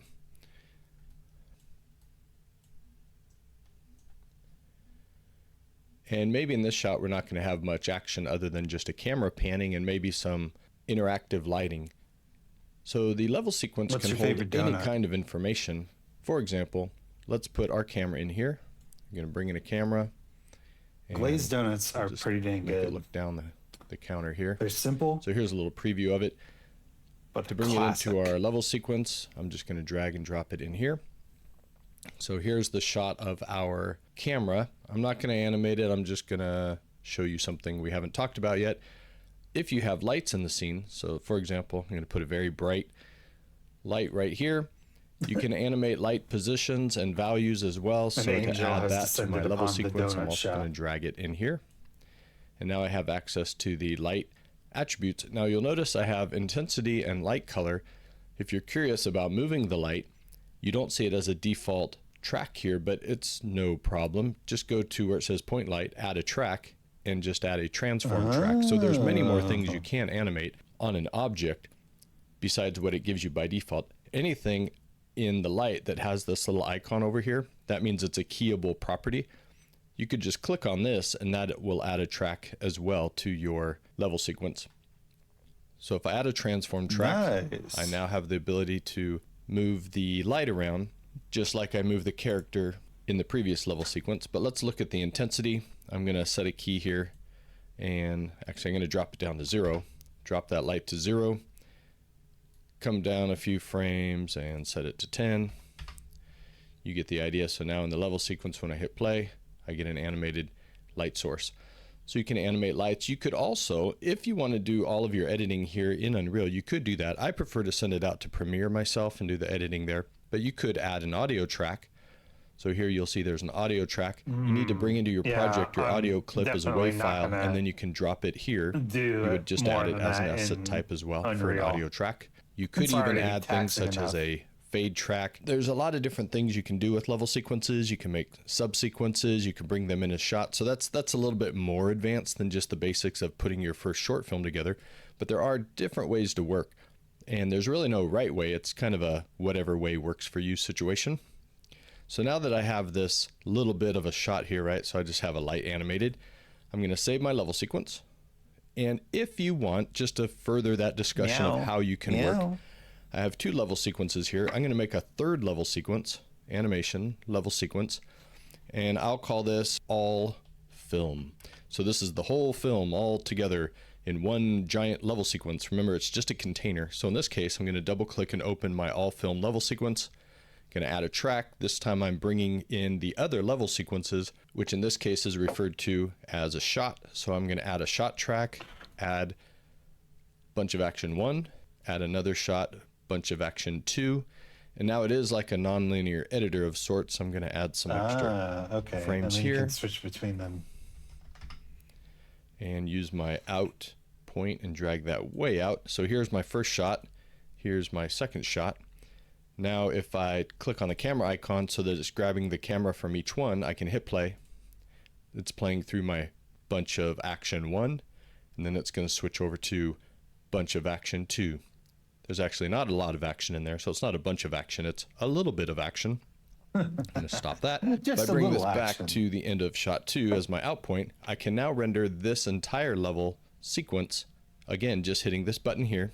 I'll choose an AVI, and it's going to play the 2 shots together as a single sequence. Once you get a little more into Unreal, you probably won't use this particular interface for rendering. You'll use a different one called the Movie Render Queue. Just to show you how you would add that, you go to Edit, Plugins, and you want to look for Render Movie, and then Movie Render Queue, and you would check that box, and you would need to restart your engine. I'm not going to do it now. This is just a so you know that's what you'll probably end up doing. You'll switch over to that method. Has extra information here for you. One thing to be aware of, as you've been moving around in your scene, you may notice that, for example, when you go outside, it becomes fairly light balanced, but then as you come closer to something that's relatively dark, it also lightens. So there's some auto exposure going on in the scene to try and help balance. But when you're working on trying to light a shot, you actually don't want that to happen. In game mode, it's fine. But to shut that off, what you want to do is go to your outliner and look for this item called a post-process volume. You want to select that. This is what's controlling your exposure, and if you go down to the exposure section, in this particular example map, it's already been enabled for a min and max brightness, and they're pretty far from each other. So set them both to 1, and that will essentially lock the exposure. You can also come into your project settings, and if you have auto exposure turned on here, Project settings? Where's project settings? You recorded a house tour of my friend's house and you're going to edit it. That's pretty slick. Ah, so the full post-process volume is why we couldn't get like a true night shot.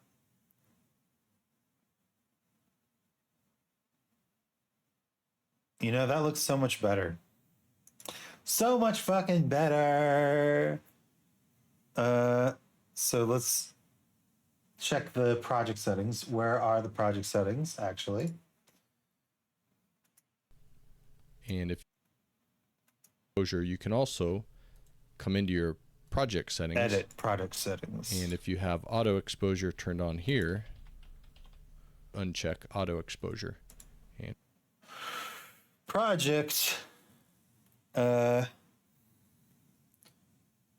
engine rendering. Oh my god, there's so many project settings. Rendering. Mobile materials, default settings, shadows, misc lighting, forward renderer, translucency, default settings, auto exposure. Turn that shit off. We want gritty realism. Beautiful. turn that off. So now, even though you go into the scene here, it's going to be a little bit darker. That's actually true to the lighting. Otherwise, if you add a light, it's going to brighten, but then it's going to darken because it's trying to fix the auto exposure. That's one thing you want to do if you find you're fighting with your lighting, is make sure your auto exposure is turned off. Also, you may want to add more into your set than just what comes in the marketplace. There is a huge library of additional assets besides the marketplace called Quixel. So if you go up here to this plus again and go to the Quixel Bridge, this is a free subscription you get when you're using Unreal, and it's just a giant library of assets. For example, if I go to the 3D assets here, I have all these that I can grab and pull into my project. Let's say I want some food in my project and I want a banana. So I'll just click on banana. Oh, wow. Actually, let's switch over to a watermelon. Here's my watermelon. Here's the relative size of the watermelon. You have different texture options for your object. You can choose that here. I'll keep it with medium. You click on download. That downloads it to your computer. Then once that finishes, I can add it to my open project by just clicking the add button. And that's going to push its way into my project just like the Assetville town did. So it's done already. I'm going to minimize that. Here in my folder structure, it created Megascans 3D Assets Watermelon. So here's my watermelon right there. Static mesh. I'm going to throw it on the hood of the truck. And now I have a watermelon in my scene. Damn, he got a watermelon in this scene. Now in that level, you'll see it's loaded here in the outliner. For real, for real. So there are a ton of things you can add from Quixel. That's also where you're going to get, now this is probably jumping way ahead for you. Maybe go easy. Don't go crazy over here. But this is also where you'll find your metahumans. So if you go to metahuman, here's all your different default metahumans. If you were to pick a particular metahuman and start the metahuman creator, this is where you can custom make your own metahuman. But I'm going to leave that for you for future exploration because it's a little bit heavy for a first hour introduction to making a short, but it is totally possible now. I've got some additional videos that talk about how to transfer animation from Mixamo to metahumans. Some cool cinematic tools like rails, crane, and shake. Also some videos talking about levels, sub-levels, sequences, subsequences, and my most viewed video, building a control rig from scratch. And that'll push your learning even a little bit more, but we've really covered enough here today to get you up and running so you can output a cinematic sequence, make a little short, and just have a lot of fun with this software. It is just fun. It's a easy way to create. If you have questions, throw them down in the comments. I'll try and get to them as soon as I can.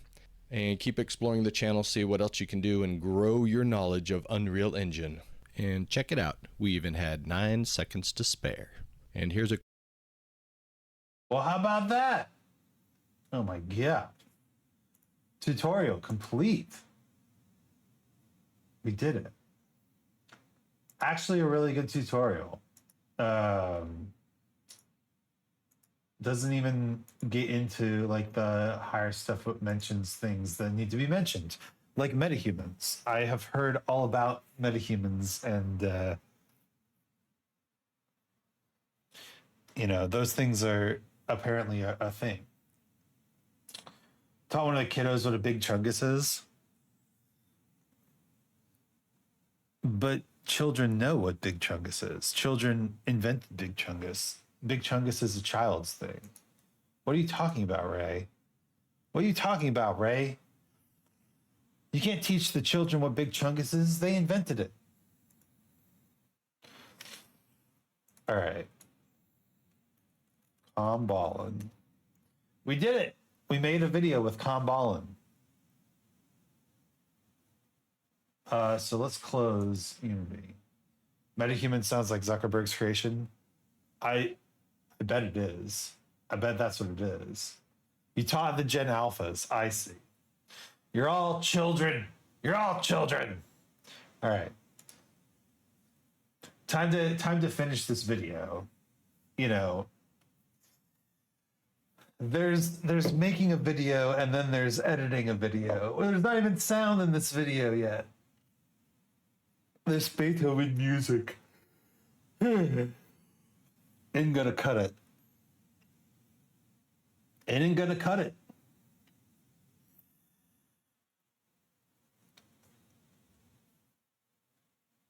All right. Shaka. Bring me to life.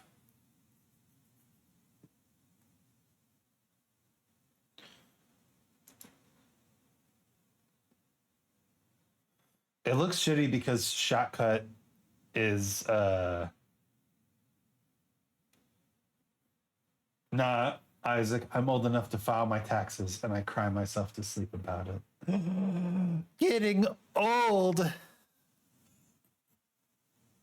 Honestly, I like getting old. I enjoy being wiser, more experienced. I enjoy finding experiences.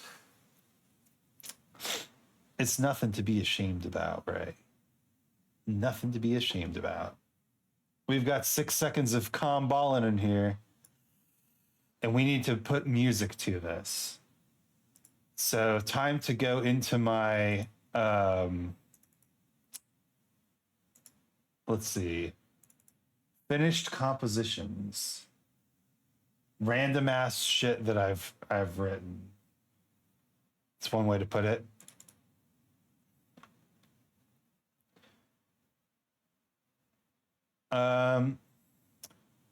What did we write recently? Who's the big guy again? Eric Shawn. I don't know who you're talking about. Eric Shawn is an American news anchor. I don't think that's who you're talking about.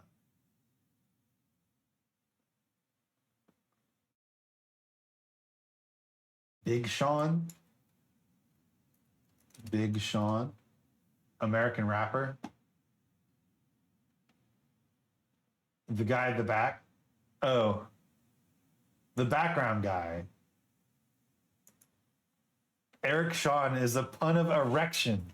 Holy shit. Ray, I didn't even realize. Yes. And this guy back here is Eric Shawn.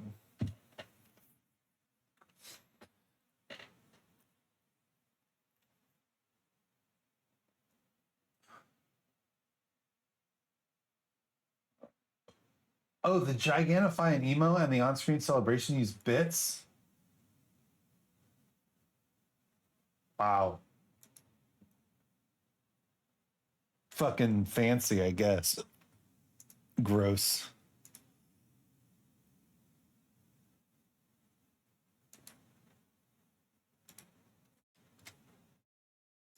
All right.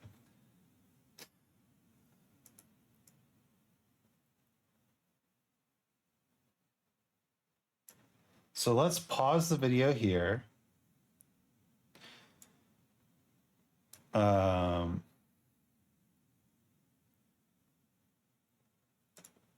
we take a screenshot of this? No.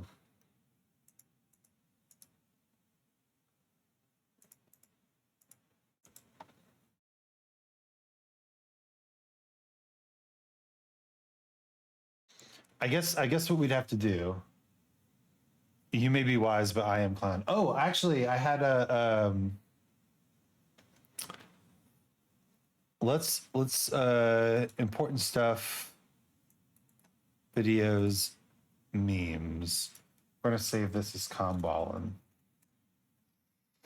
So what I want to do is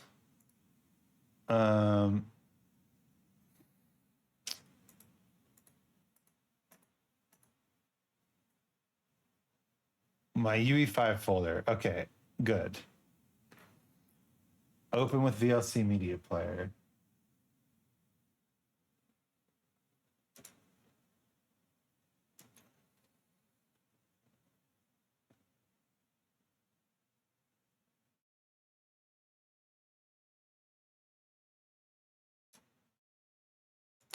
And let's take a snapshot of that.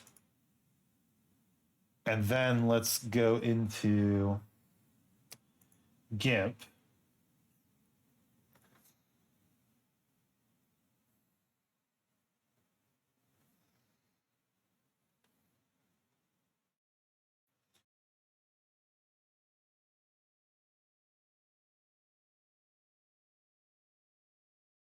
Am I doing too much for this random ass little video here? Yes. Yes, I am. I had a revelation the other day. If a jester is able to speak to the king, then and like be a clown for everyone else, but actually advise the king, then the evil advisor is like the dark version of the jester, right? Like Wormtongue or Jafar or whatever. The evil advisor is how you create a dark jester.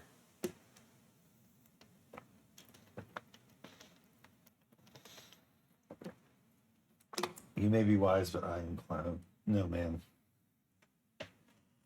We're all clowns.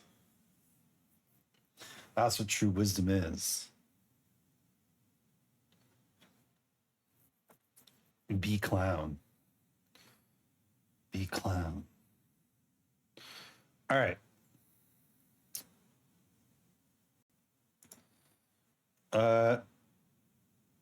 Okay, I know where this is now.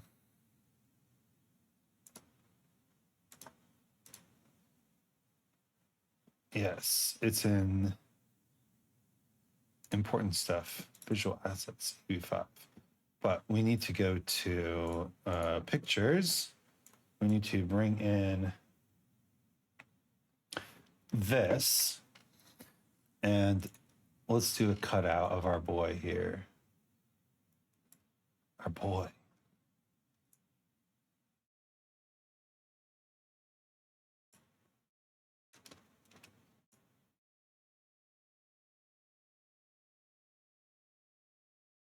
Get that edginess.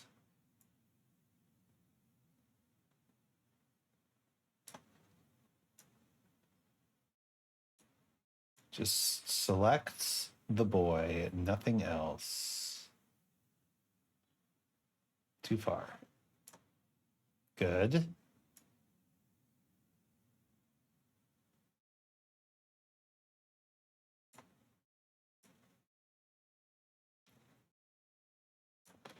Good.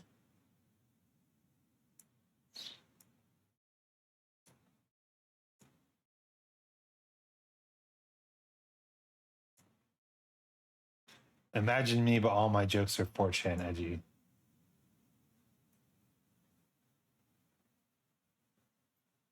That wouldn't be very clown-like of you, I must say. All right, so let's grow all of these selections by like 2. And then looks like.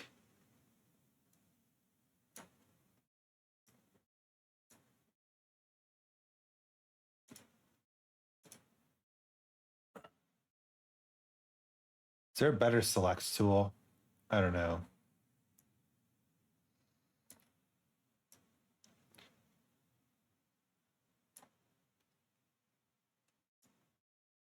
I thought he would have more hair, honestly.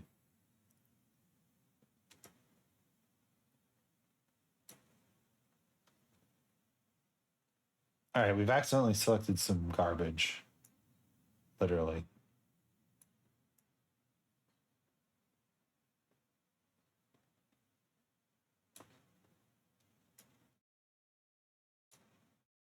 Oh, no, not what I wanted to do.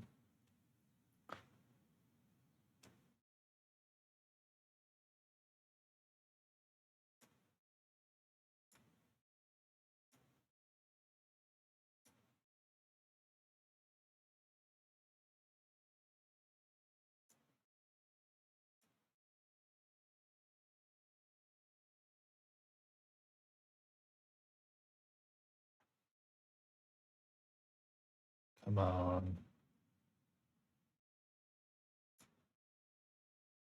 In the WAM SMP story I'm making, I recently reached an end of an arc for me because I found the promised land and I left all my artifacts to the land, so I walk a lonely road back home to get more powerful. That's cool. That'll make for a good story. Like a maniac, I get a copy of the layer and use the opacity tool to erase parts. I guess we can do that. Right. Let's grow the selection by 1 pixel to clean up the internal areas. There's still a little bit. Grow. Okay. And yeah, let's add that section. Let's add that.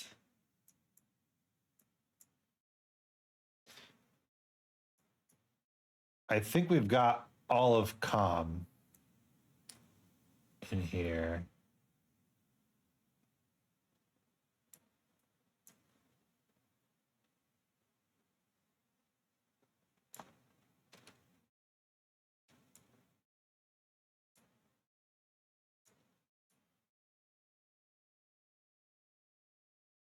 Yeah. Yeah. All right, a little bit more, a little bit more. Grow the selection just a little bit more. All right, I think we've now definitely got all of Kham. So what we do is we invert the selection and the big erase. Yes. Good, good, good, good, good. Now undo the selection and go for the small erase. Get some of this shit out of here.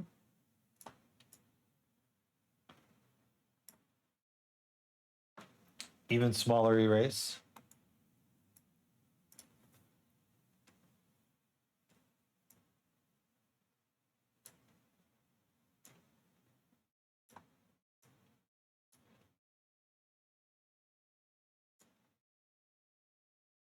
Mr. Pants over here.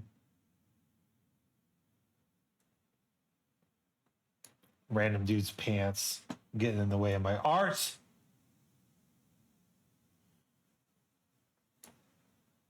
All of Kham. Wonder what's your favorite YouTube singer? We all have a fair share. Who have I been listening to recently?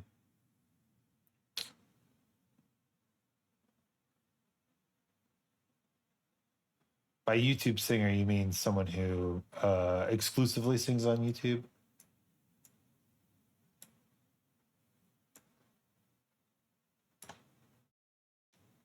How's that looking? Get out of here. Looking pretty good. So now we fuzzy select the white, grow the selection by, I don't know, 3 pixels, do a big erase. Yeah, seems fine. Then, yeah, alpha to selection. Who have I been listening to lately?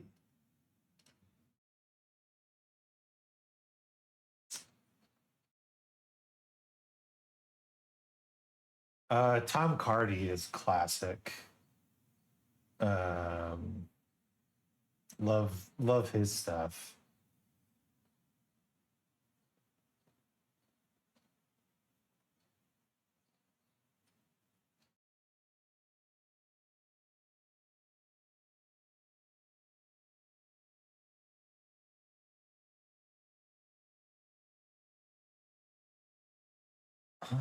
I don't know.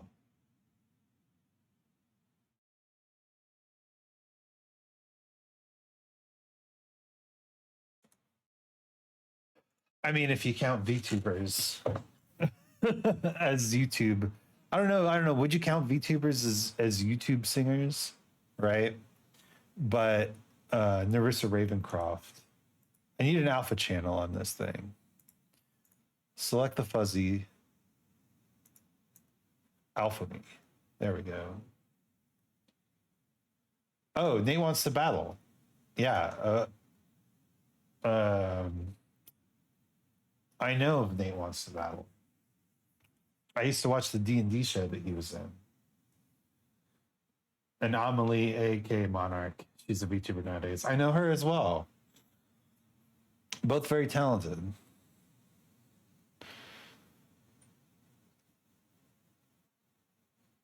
I mean, I'm a VTuber YouTuber.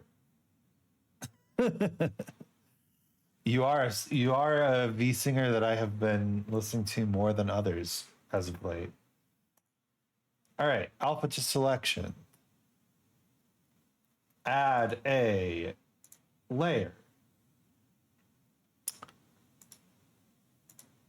Grow the selection by, I don't know, 20 pixels. What's a good color for Mr. Kham Ballin?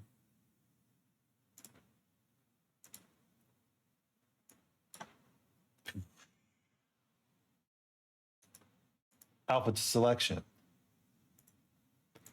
Grow the selection. Add a layer.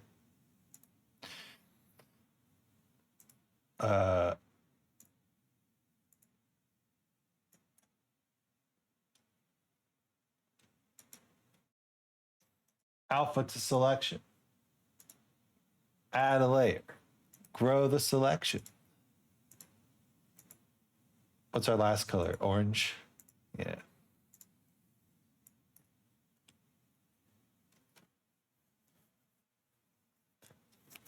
Now let's add some text.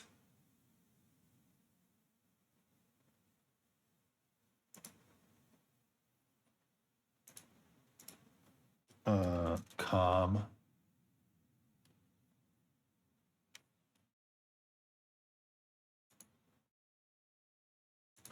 Let's make the text white.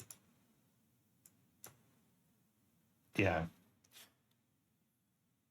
I don't think that's an appropriate text, though. Give me a font.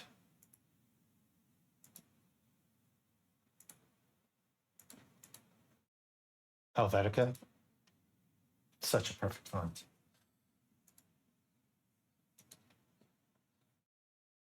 Georgia Bold looks pretty good, actually.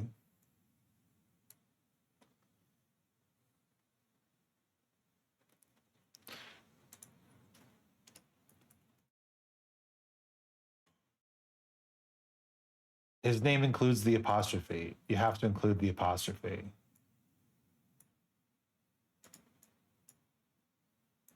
Natch. What's my text size over here? 134 versus 133. Yeah, they need to be the same. So, okay. So we've got our font choice. Yes. Whenever I show off a lot of capitalism or a lot of treasure, my brain always plays the biggering from the Lorax. You know, Not a movie I've actually seen.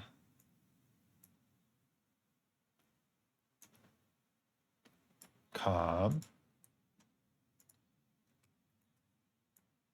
Ballin.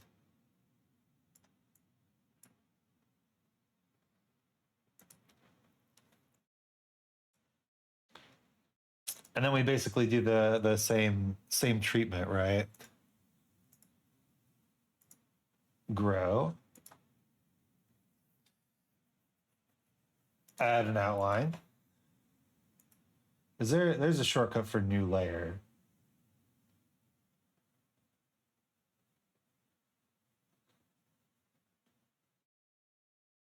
No, they can't have shortcuts for new layers because that would infringe on the copyright of, you know, whatever their name is. Com. Alpha. Grow the selection. Add a new layer. Add yellow. Boom.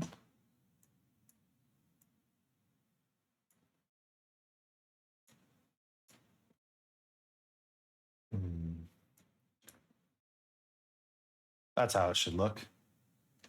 Just listen to the biggering. It's a shame it never made the final cut. Oh, you know, I have heard of that. I have heard of that one.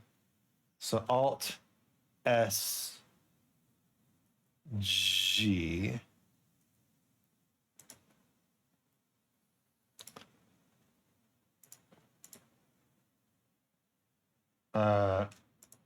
New outline.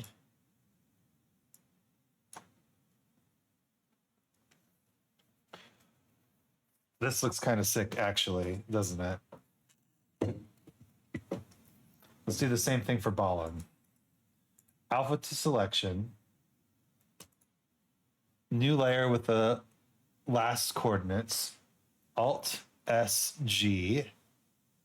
Grow selection by 20%. Make it red.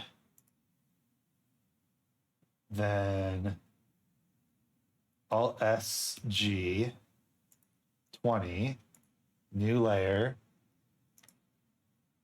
Make it yellow. Then Alt S G. New layer. Make it orange. Yeah, that's so fast. All right. So red goes with red, yellow goes with yellow, orange goes with orange.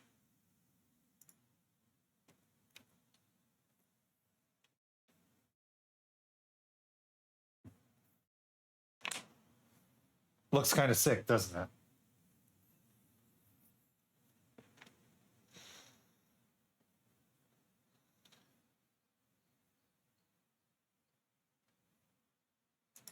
So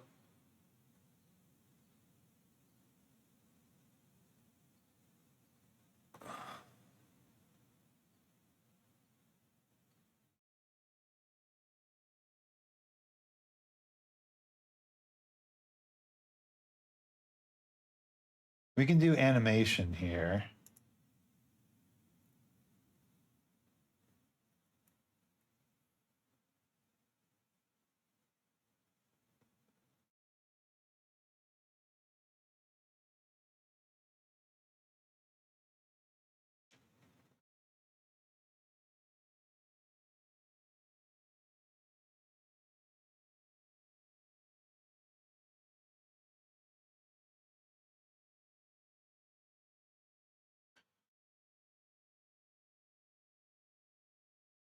But I don't think we want to.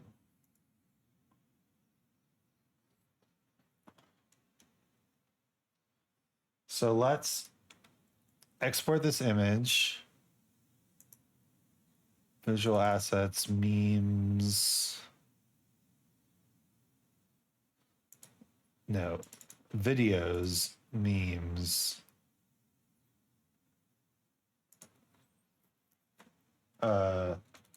Kham Ballin.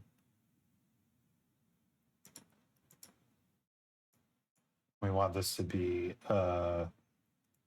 JPEG.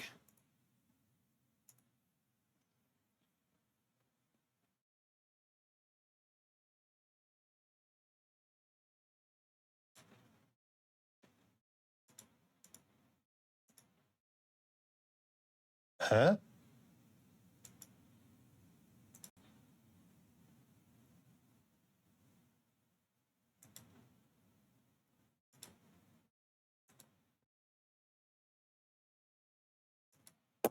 Okay. You love the piano? This Photoshop is so YouTubey. Hell yeah. It's all I've ever wanted.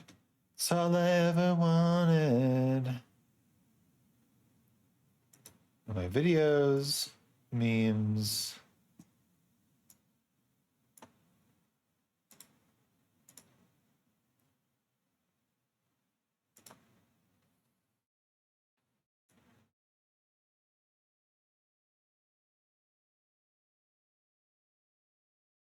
So we need this to be a lot shorter.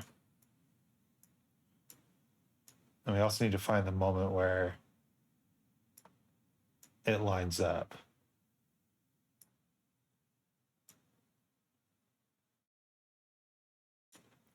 Yeah.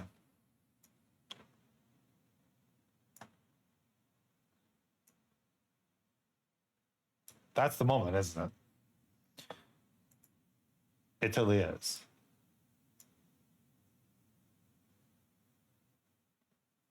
No, that's it. All right. Let's.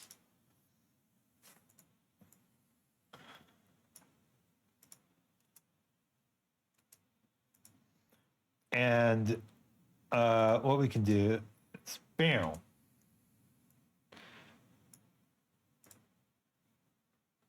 So this takes place at 1:12, right?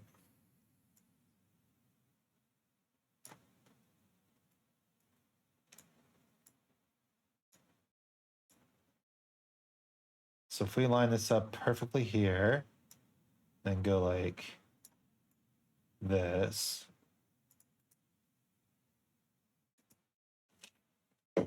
I'm gonna share some Adriana songs and some Liz. I forget their last names. Yeah, please do. I will listen to whatever goes in the music channel. That is what I have said. I wonder, have you been exposed to Friday Night Funkin'? I've been told that my remix of my own voice sounds like Friday Night Funkin'.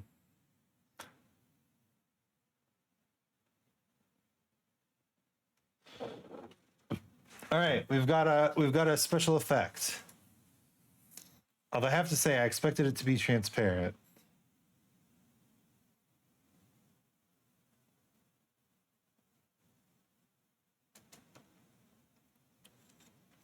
Let's do some.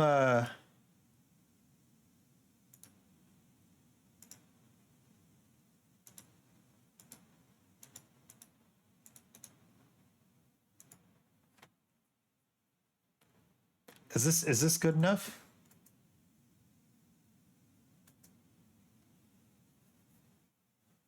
Remix? I should hear this remix. Let me see if I can bring it up. Remix. It's in my random music, Corpo Music 2, I think.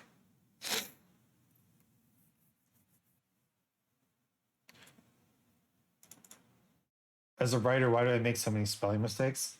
I do the same thing, honestly. It's easy to make spelling mistakes.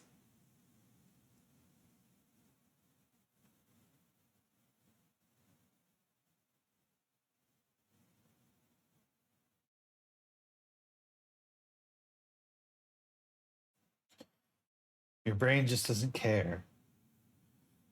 The meaning is more important. Is this what I was saying?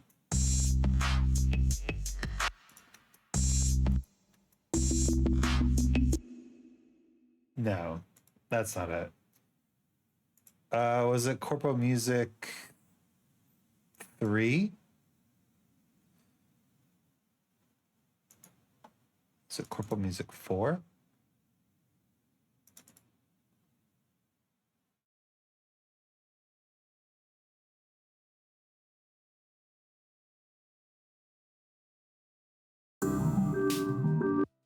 No. It was Corporal Music 1, wasn't it?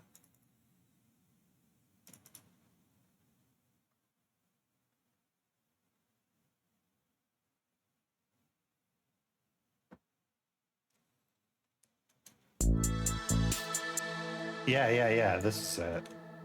Let me pull up Ableton. Pause the cool piano, funky music. Yeah.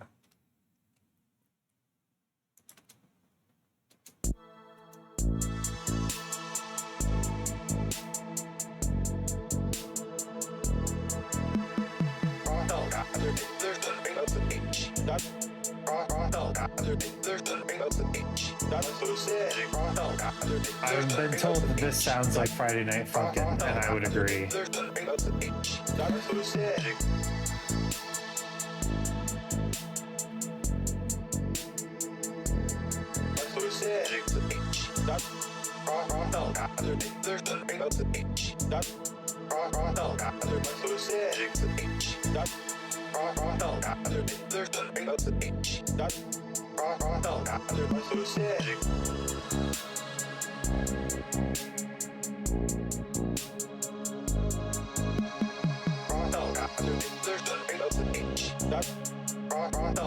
God, I can't listen to it anymore. It's just so fucking bland.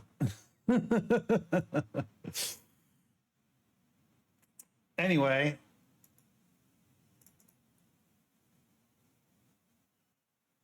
heard this before. That's not a. I thought those were samples. I made them. They were. It's a remix of my voice.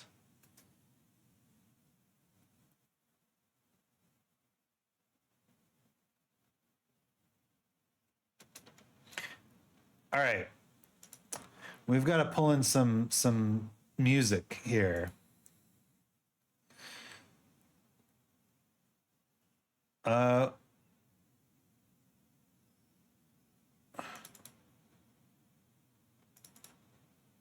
I've got some super short, stingy sort of stuff. Definitely does sound like Friday Night Funkin', but that one serves as a backtrack.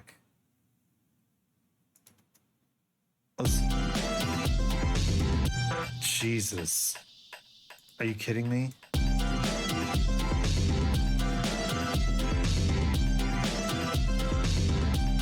It's so goddamn loud.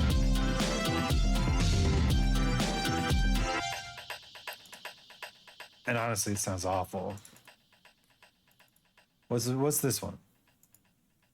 Give me the next one.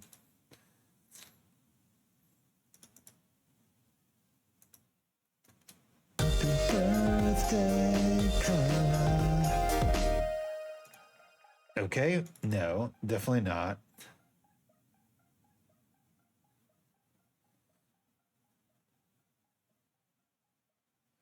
Oh yeah, I should share some DJ S3RL stuff.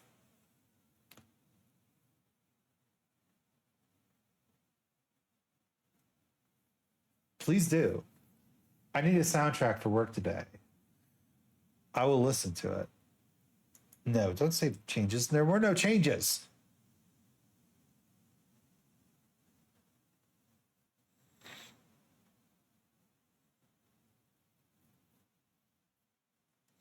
Give it to me, baby. Give it to me, baby.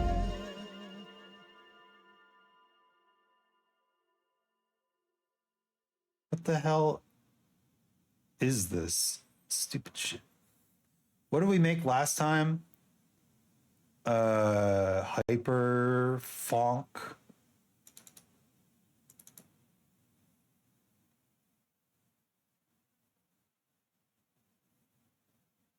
I'm going through this random music like I'm expecting there to be some like obvious score that I can just throw in, but there probably won't be.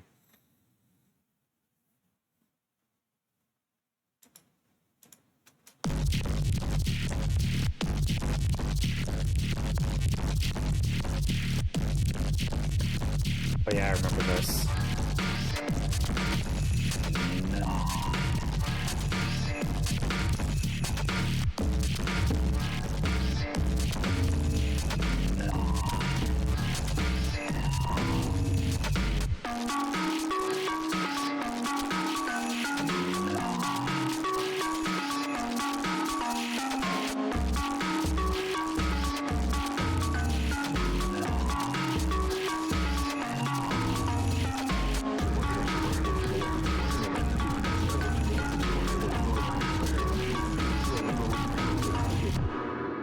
Can I just say that this is the problem with music? Let's just look at Kham Ballin's ass crack for a second.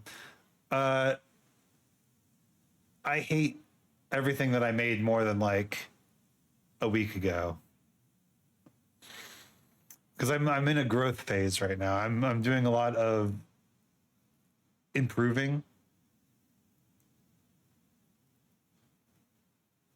You know what? What am I doing? What am I doing?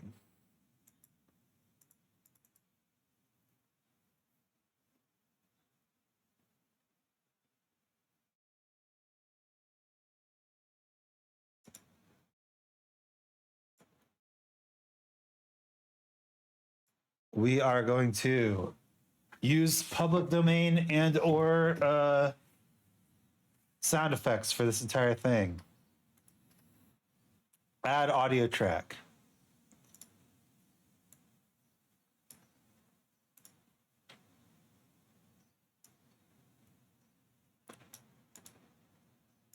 Step 1. Properties, speed times 16. Thank you.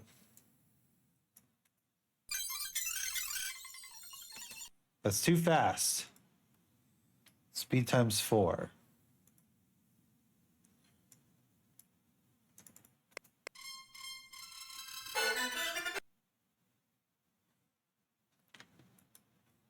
Speed times 2.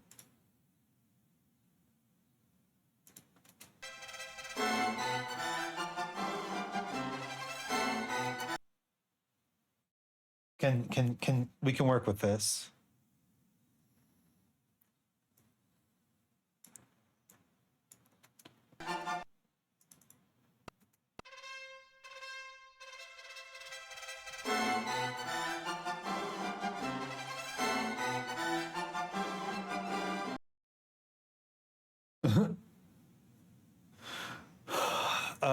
Okay. 2 is a little too slow, actually. So let's try 2.5. Pitch compensation on, maybe.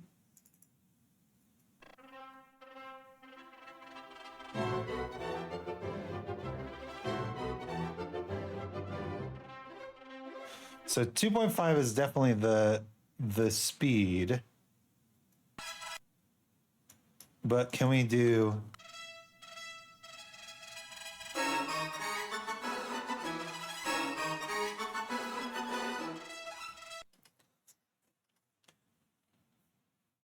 Nightcore Wedding? Bet.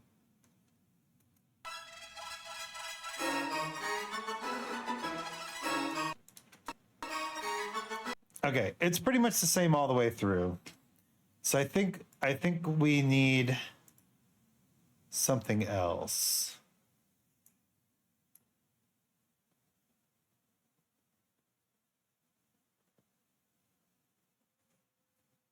What about this? And this definitely needs to be sped up quite a bit. We kind of want this over here to be the ending. So let's try 2.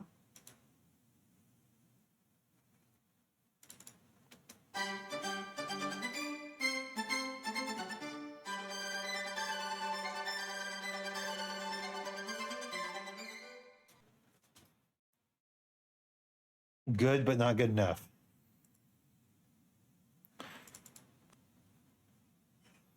Let's pause the Beethoven. Sorry, Beethoven.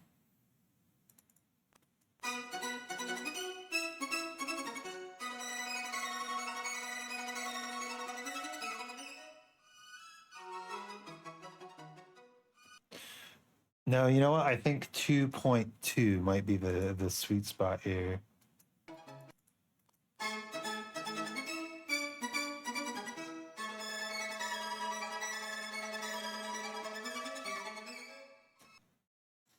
Yeah, get that little, ding.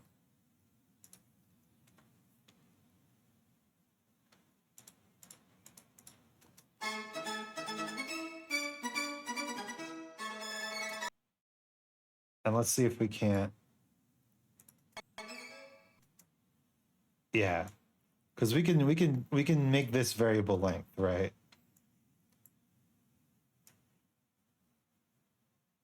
Is this what we want?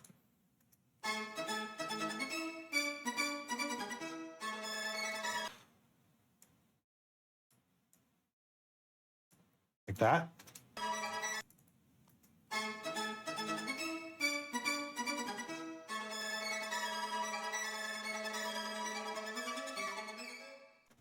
I mean, that's pretty good. That's pretty good. Can I just...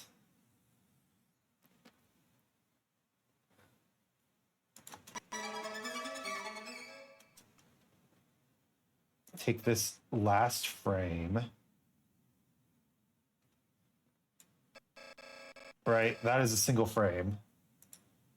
And then just like copy, paste. Oh, all right. Copy, paste.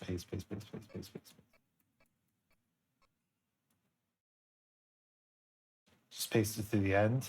How's that look? Yeah, it's fine.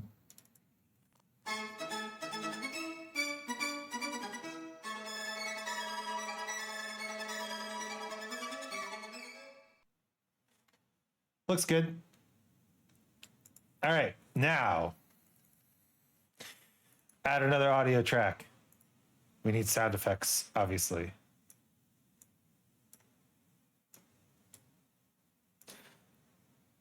What's a good sound effect that we can use? Should I open up the sound effects? Yeah, I just need to, let's save this. Let's reopen Ableton.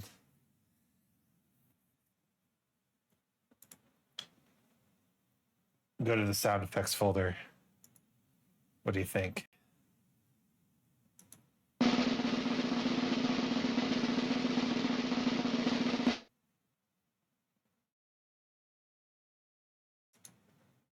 No, God, bruh, look at this dude. Wait till you see the. No, no, no, no.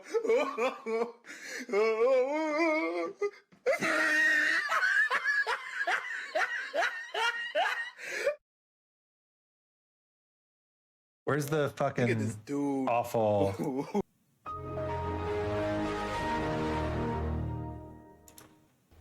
a minute. Who? Wait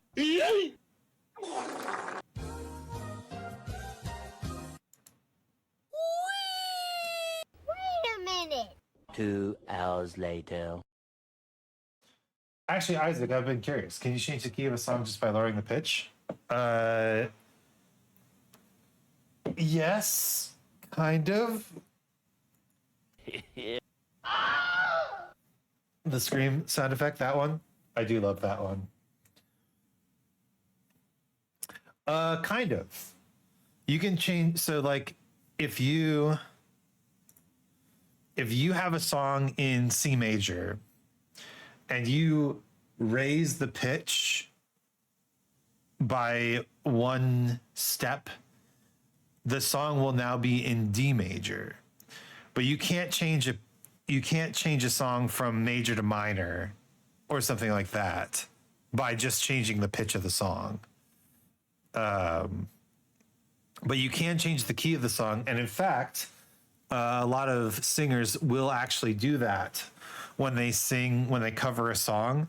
They will change the key of the song. They will change the pitch up or down in order to make it easier for them to sing. Not that one, the other one. 2 hours.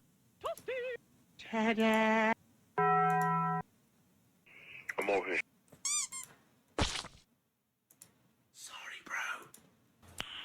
Nice.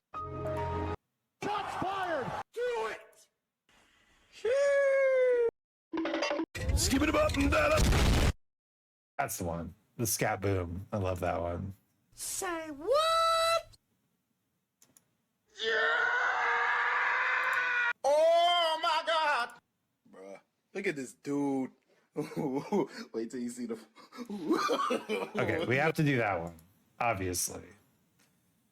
Let's see. I need my sound effects.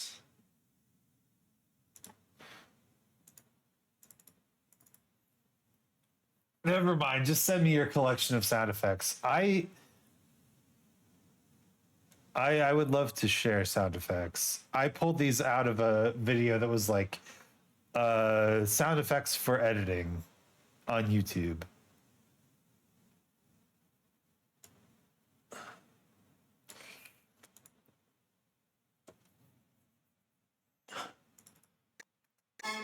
Look at this dude. Bro, look at this dude. That's so good. Bruh, look at this dude. Wait till you see the. No. It works so well, but it's a little bit shit. My editing software crashed. Oh well. Open the file, baby. Open that file. Good thing we're saving this stuff. Where is it? Kham Ballin. How much did it save? Oh, pretty decent amount. Good. Bring me the file. All right. So we need to add a filter to the music, an audio filter, which is, well, actually, it's probably my favorites. Gain volume. We need the volume down on the music by like 12. Bruh, look at this dude. Wait till you see the. No.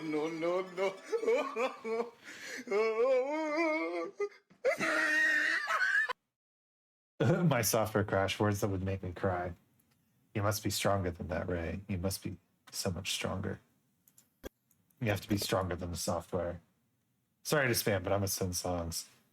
I'm sure people will mute if they need to. Let's try this. Bruh, look at this dude.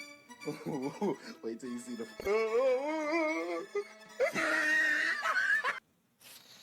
Okay. Oh, it's gonna crash again.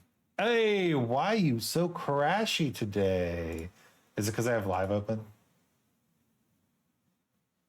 Is it because I am too powerful?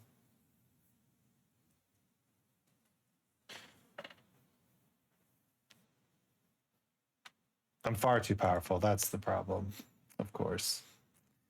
Give me Kham Ballin. You also added some My Little Pony songs. I don't know if I can condone that, Ray.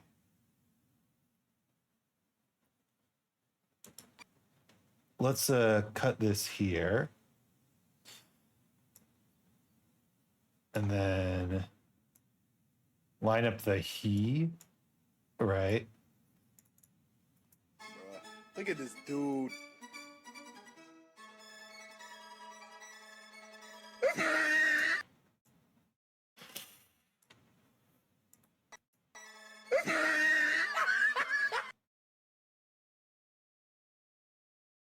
Yeah, good. My friends have been wanting a cover song with the Beatles, and they want to cover something out of their range. Oh, yeah. Just change the key.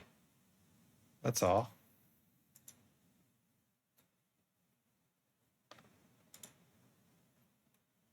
You spamming the music channel? Oh, you've showed me Daughter of the Moon.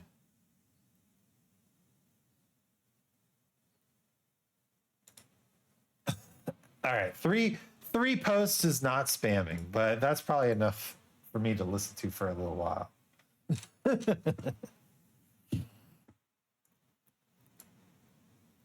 Why is this so finicky today?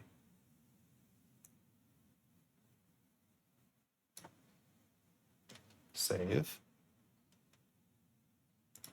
Look at this dude.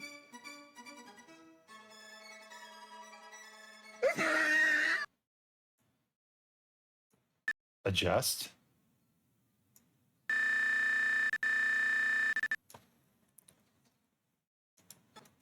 Look at this dude.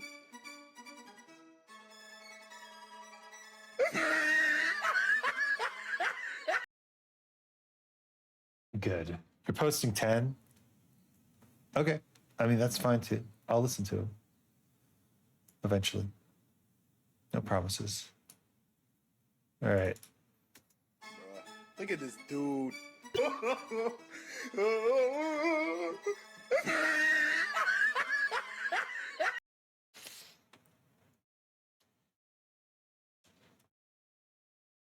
It's not spam if you only use 2 messages to send them. That's true. Well done. Well done. I agree.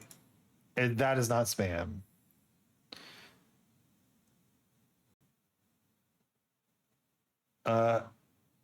Let's add the...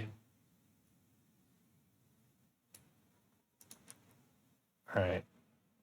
Let's add another audio track. Add that Wilhelm scream.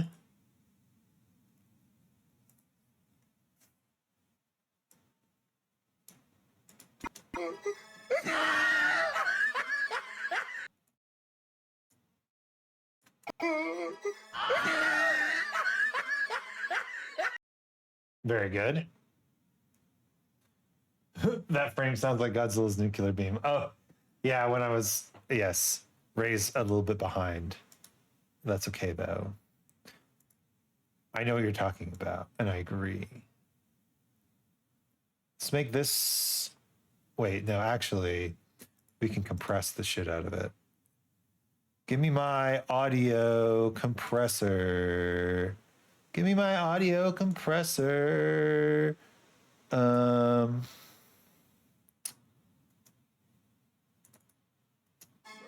Look at this dude.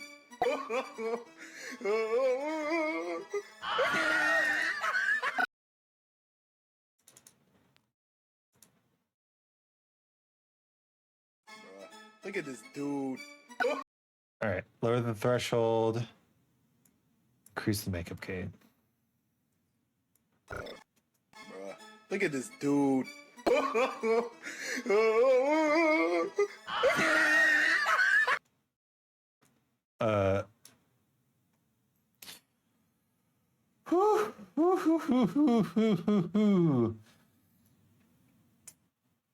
I'm Ray, master of loopholes. I could probably be a lawyer. I don't think that lawyers should be going for loopholes like that.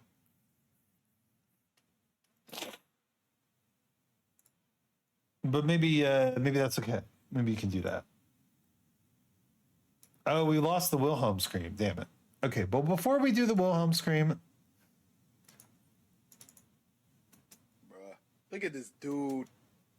let's add a filter to this channel. The compressor. No presets. All right. Save. Threshold, much lower. Ratio, much higher.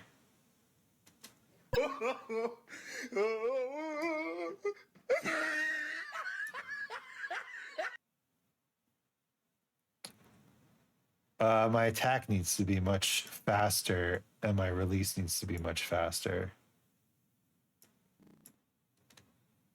Save. Look at this dude.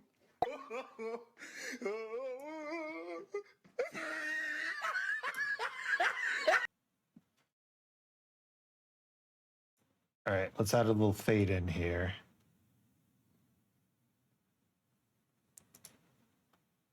Save. Bruh, look at this dude.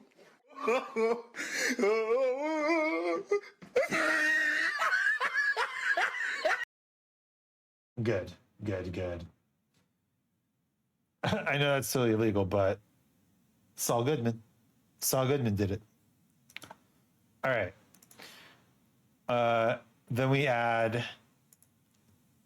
save, new audio track, save, Wilhelm scream right here. Trim that down, save.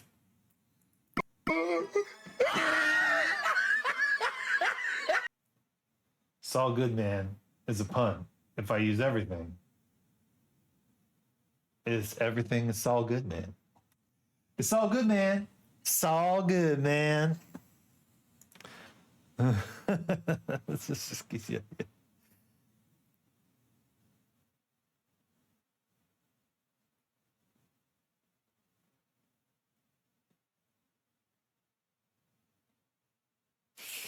Pretty much. That seems good. Bruh, look at this dude.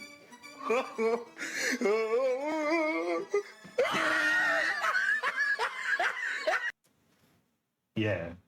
That's it. We did it. So now what we can do is we can add a vignette. Ever so slight vignette.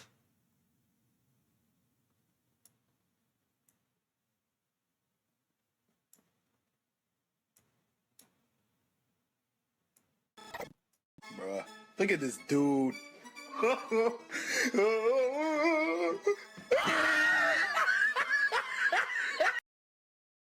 Sure, my shady ass can't be a lawyer. I would bring back banned recipes just to eat a good bison burger. Are bison burgers banned? Wait a minute. Bison burger ban. No, not pan. Ban. Is it okay to eat bison?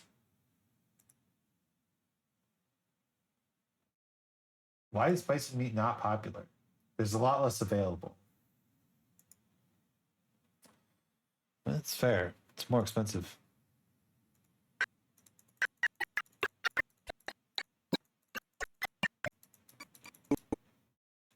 Bruh, look at this dude.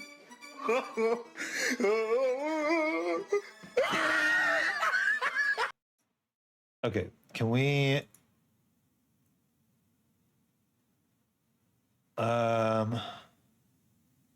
contrast on this?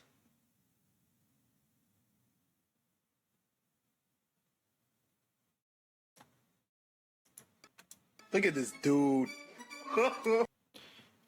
That's a little too much, don't you think?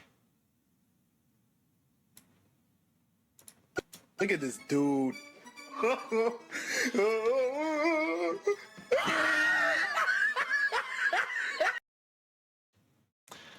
Why am I doing this? Why am I doing this to Tom Holland? I mean, Kham Ballin. I'm not doing anything to Tom Holland except imagining kissing him.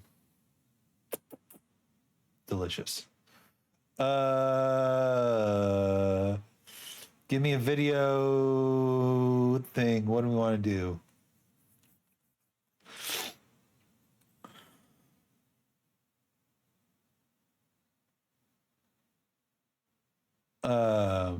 Color. I kind of just want color correction. Color grading.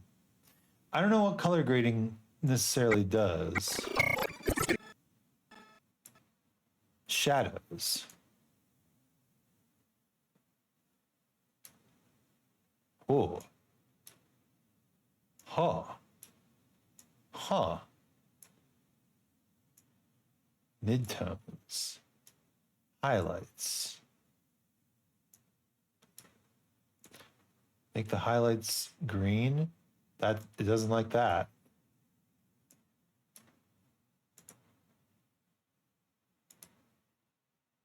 remove that filter. I think the likes bar disappearing was a mistake because I can't meme on someone who's liking weird, bad shit. Memes will get me canceled, I swear. I've done worse to Tom Holland. Oh, don't say that. We love and stand Tom Holland on this channel. But not Kham Ballin. Kham Ballin is totally different person. The hell is this? Oh, right. That's what halftone means.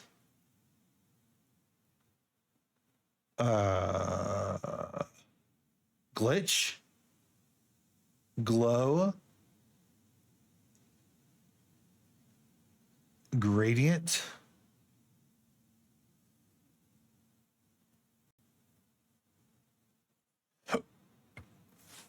Just add a different video effect every time.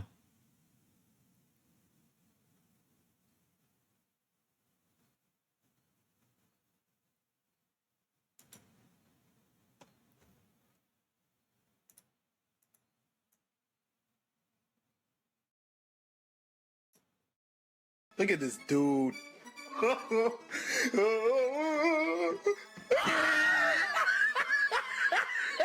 That might be too much. Bruh. Look at this dude.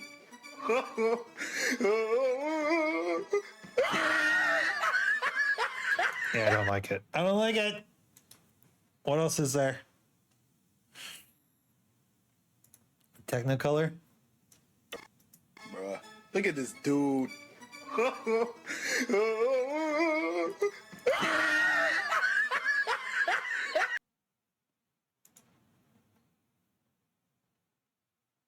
It's so bizarre, like it's trying to be a meme in a way. I know, right? It's weird. It's almost a meme. I can't figure out what's missing. Maybe I just have to make a ton of memes and see. Look at this dude.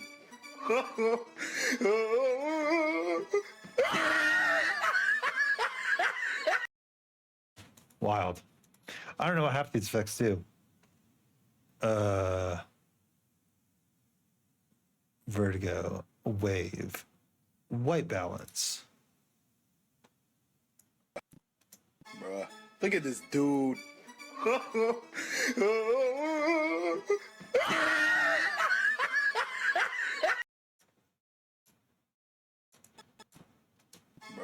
Look at this dude. I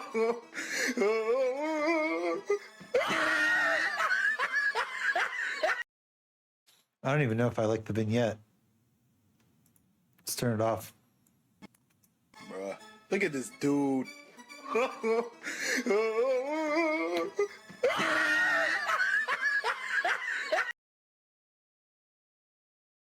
Yep, no vignette, no white balance.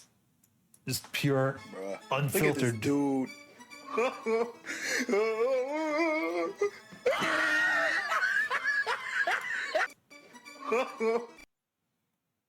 A little more contrast on this, but that's it. This is the meme. Bruh. Look at this dude.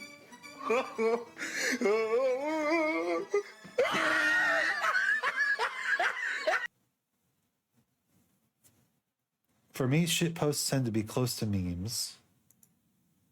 But that's what makes them different. They're not memey enough. I see. They're not shareable enough. They're shit posts, but they aren't memeable. Bruh. Look at this dude.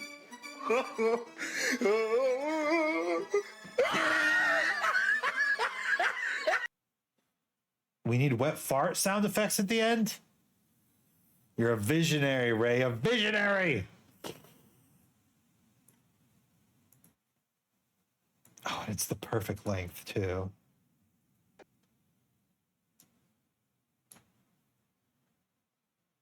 Be sure it's cut abruptly. Okay, let's let's trim the excess off of here and see if we can get the timing just right.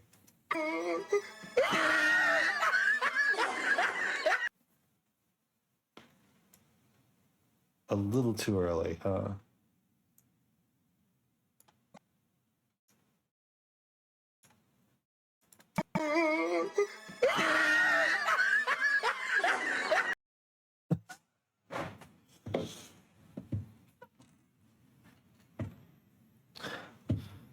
Can we, is there a way?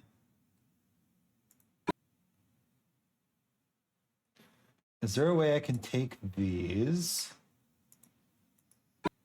and merge them?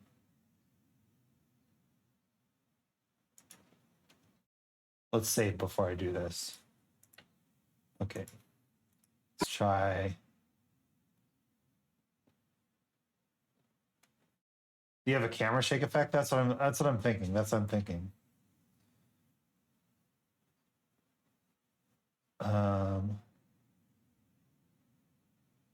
What I need is. No, I'm just backseating at this point. No, it's okay. I need your guidance. Meme Lord. Guide me.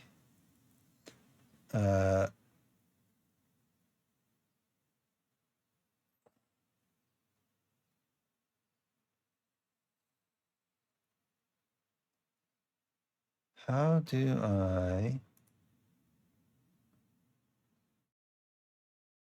I think okay, here's what I want to do. I'm going to take these. I'm going to delete them.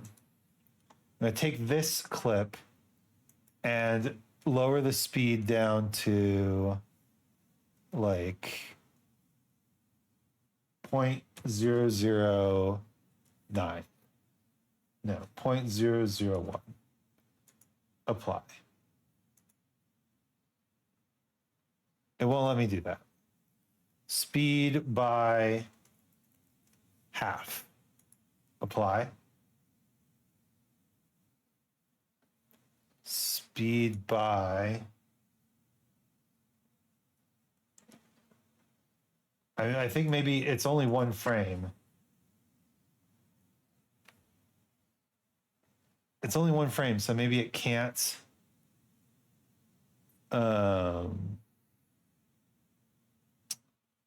Maybe it can't change the length of it.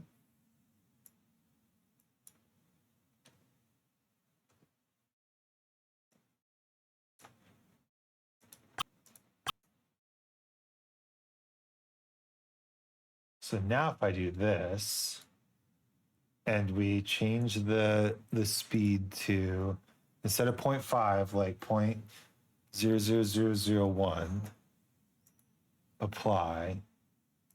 It doesn't change it all that much.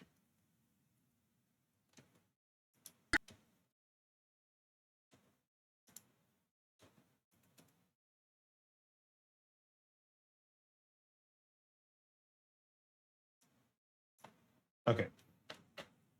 Camera shake, expand, color change. Got it. All right.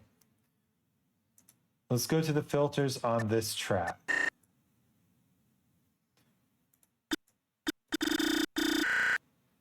Started the wet fart sound effect.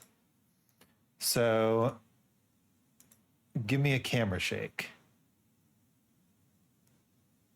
Give me a shake.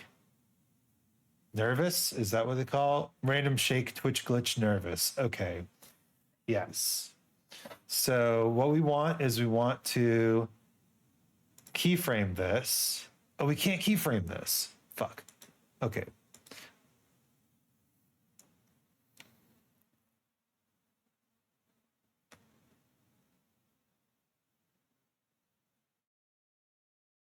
Shake, sketch, size, remove, trails, vignettes. Wait, can we keyframe anything on this track? These effects have weird ass names. Yeah, they're trying to avoid being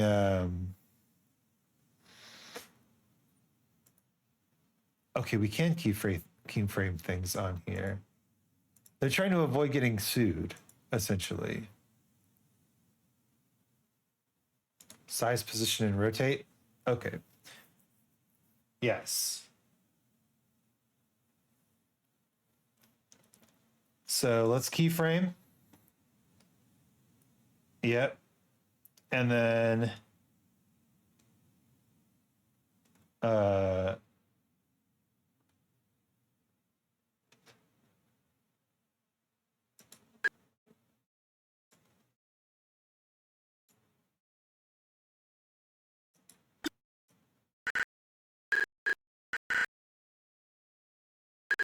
set key.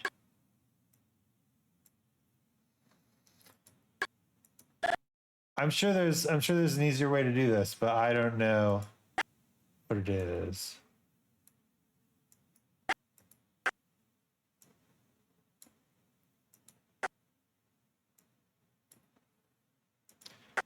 And there's black space around here, but don't worry, we'll fix that.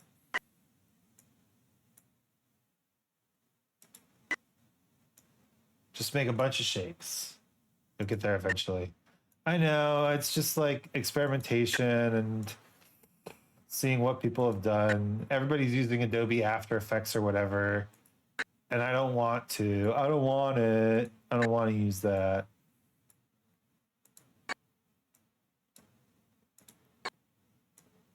Bigger shakes. Bigger shakes.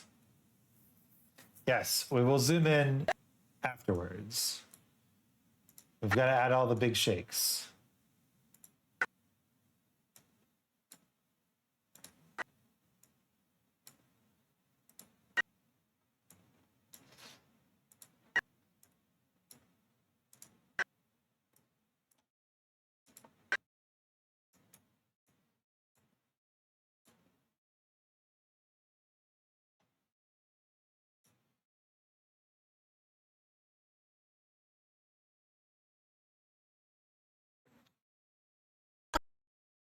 All right, so now we have our zoom set, and here we want the zoom to be really, really big.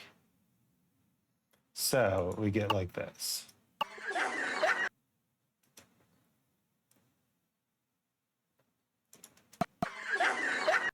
I think that's pretty funny, but no. Yeah, undo all keyframes. Reset the values. What we can do is we can keyframe here. We can keyframe here.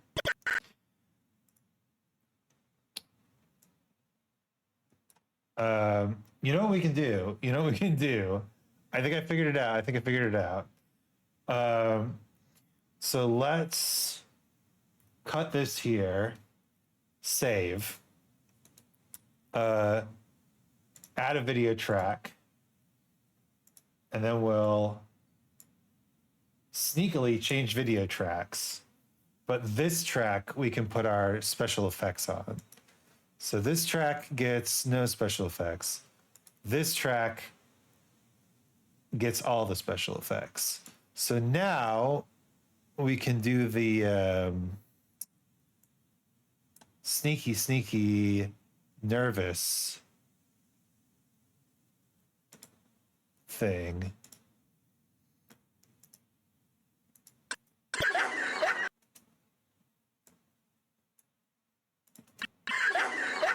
No, that's not what I want. It's jumping around between frames. Right. Is there really no shake? Let's try camera. Nope. Let's try. Just have to go through here, don't I? Audio dance visualization.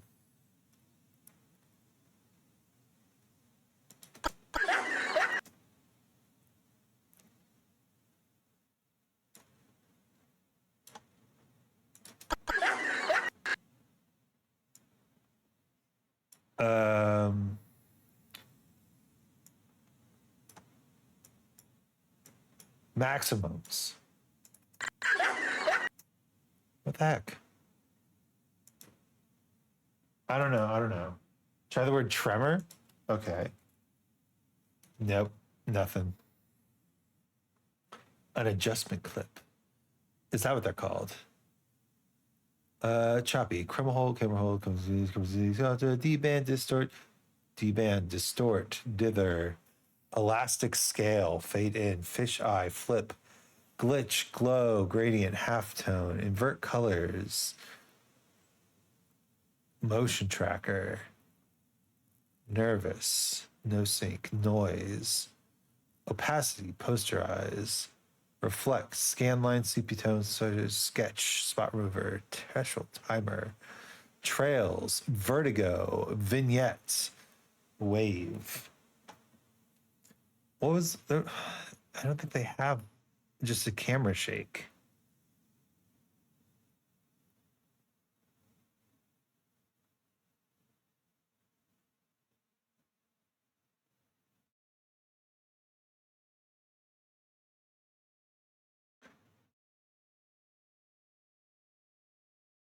How do you not have a camera shake in your camera thing? Earthquake? I did not see earthquake. Well, what we can do is we can do the zoom at least.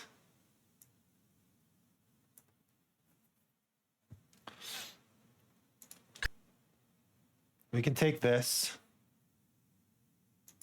keyframe it, go to the very end,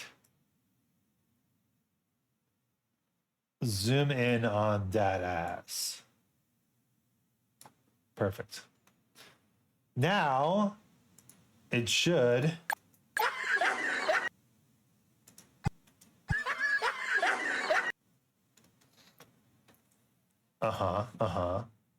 okay, good, I guess. I like it. Let's add a hue, saturation, and lightness thing on here. And what we're going to do is we're going to set another keyframe, obviously, go to the end, and we're going to try to find brown. Saturation needs to be higher, right?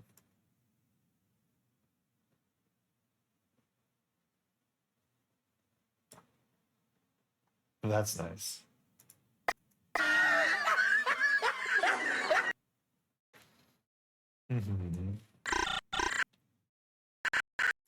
But the saturation needs to be keyframed as well. Makes sense. Yes, so keyframe, and then here we need to keyframe this to the default. Perfect.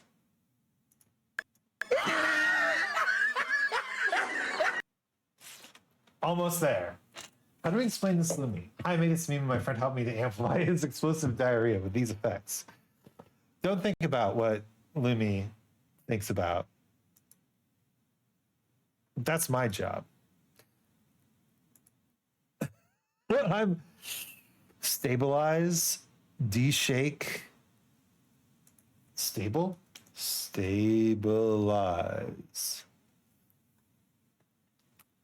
blur.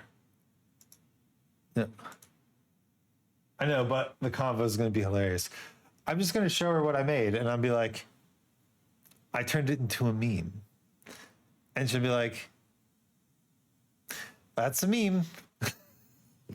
Oh, that's a meme. Bet it is.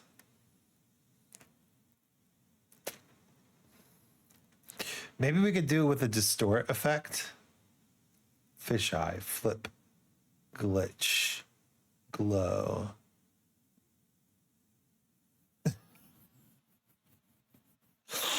The man is having the worst day of the worst 30 seconds of his life, honestly.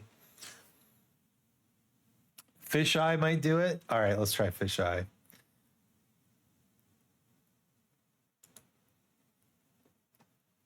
Okay, so let's start here. A focal ratio of 0. We want to add, and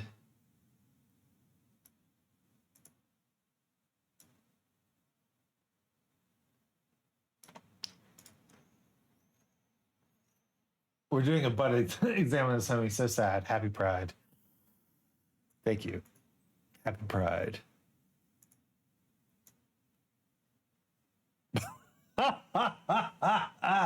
We found it. The dumpy.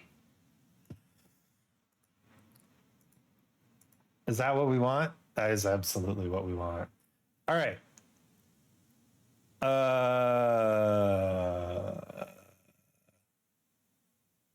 I can't keyframe the fisheye? No. Really? All I want it to do is go.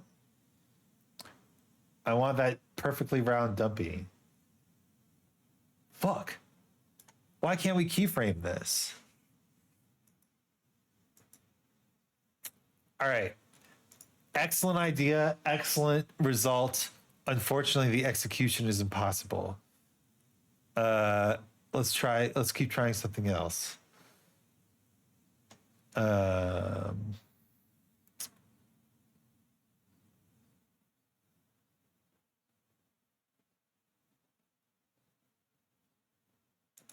Vertigo. We can keyframe it.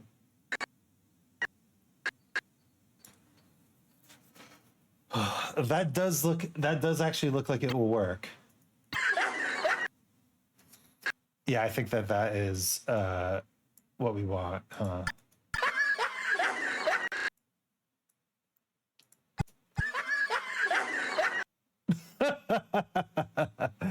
What the hell?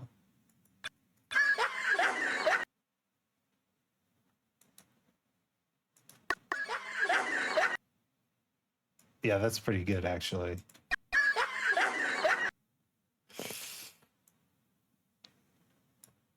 Set that speedway up.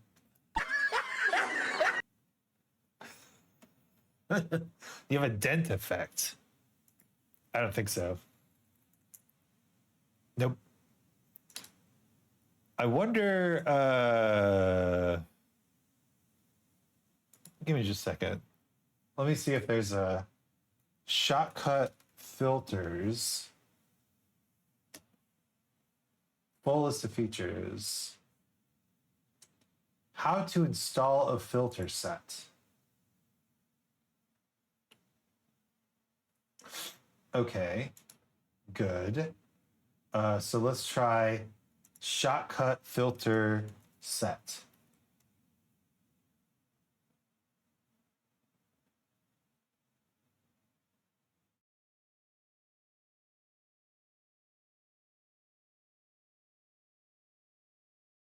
Oh, there's a lot of them, huh?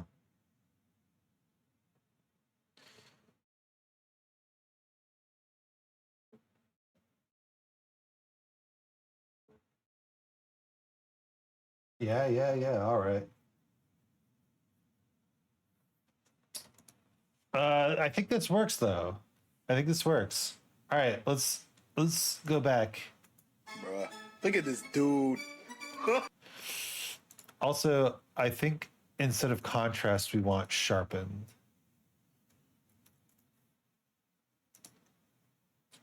On here. Just crank it. Look at this dude.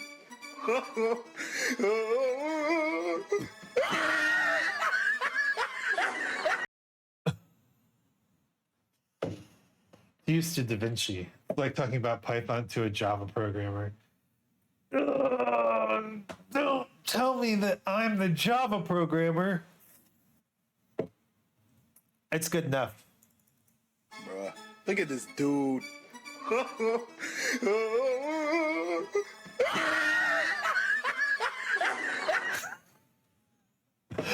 It's awful. I hate it. Good enough. All right, export file. Let's let this horrible thing onto my computer. Ugh. RIP. Sorry, Java and Python are the languages I know besides C++. Oh, that was fast. Very, very, very smooth. All right.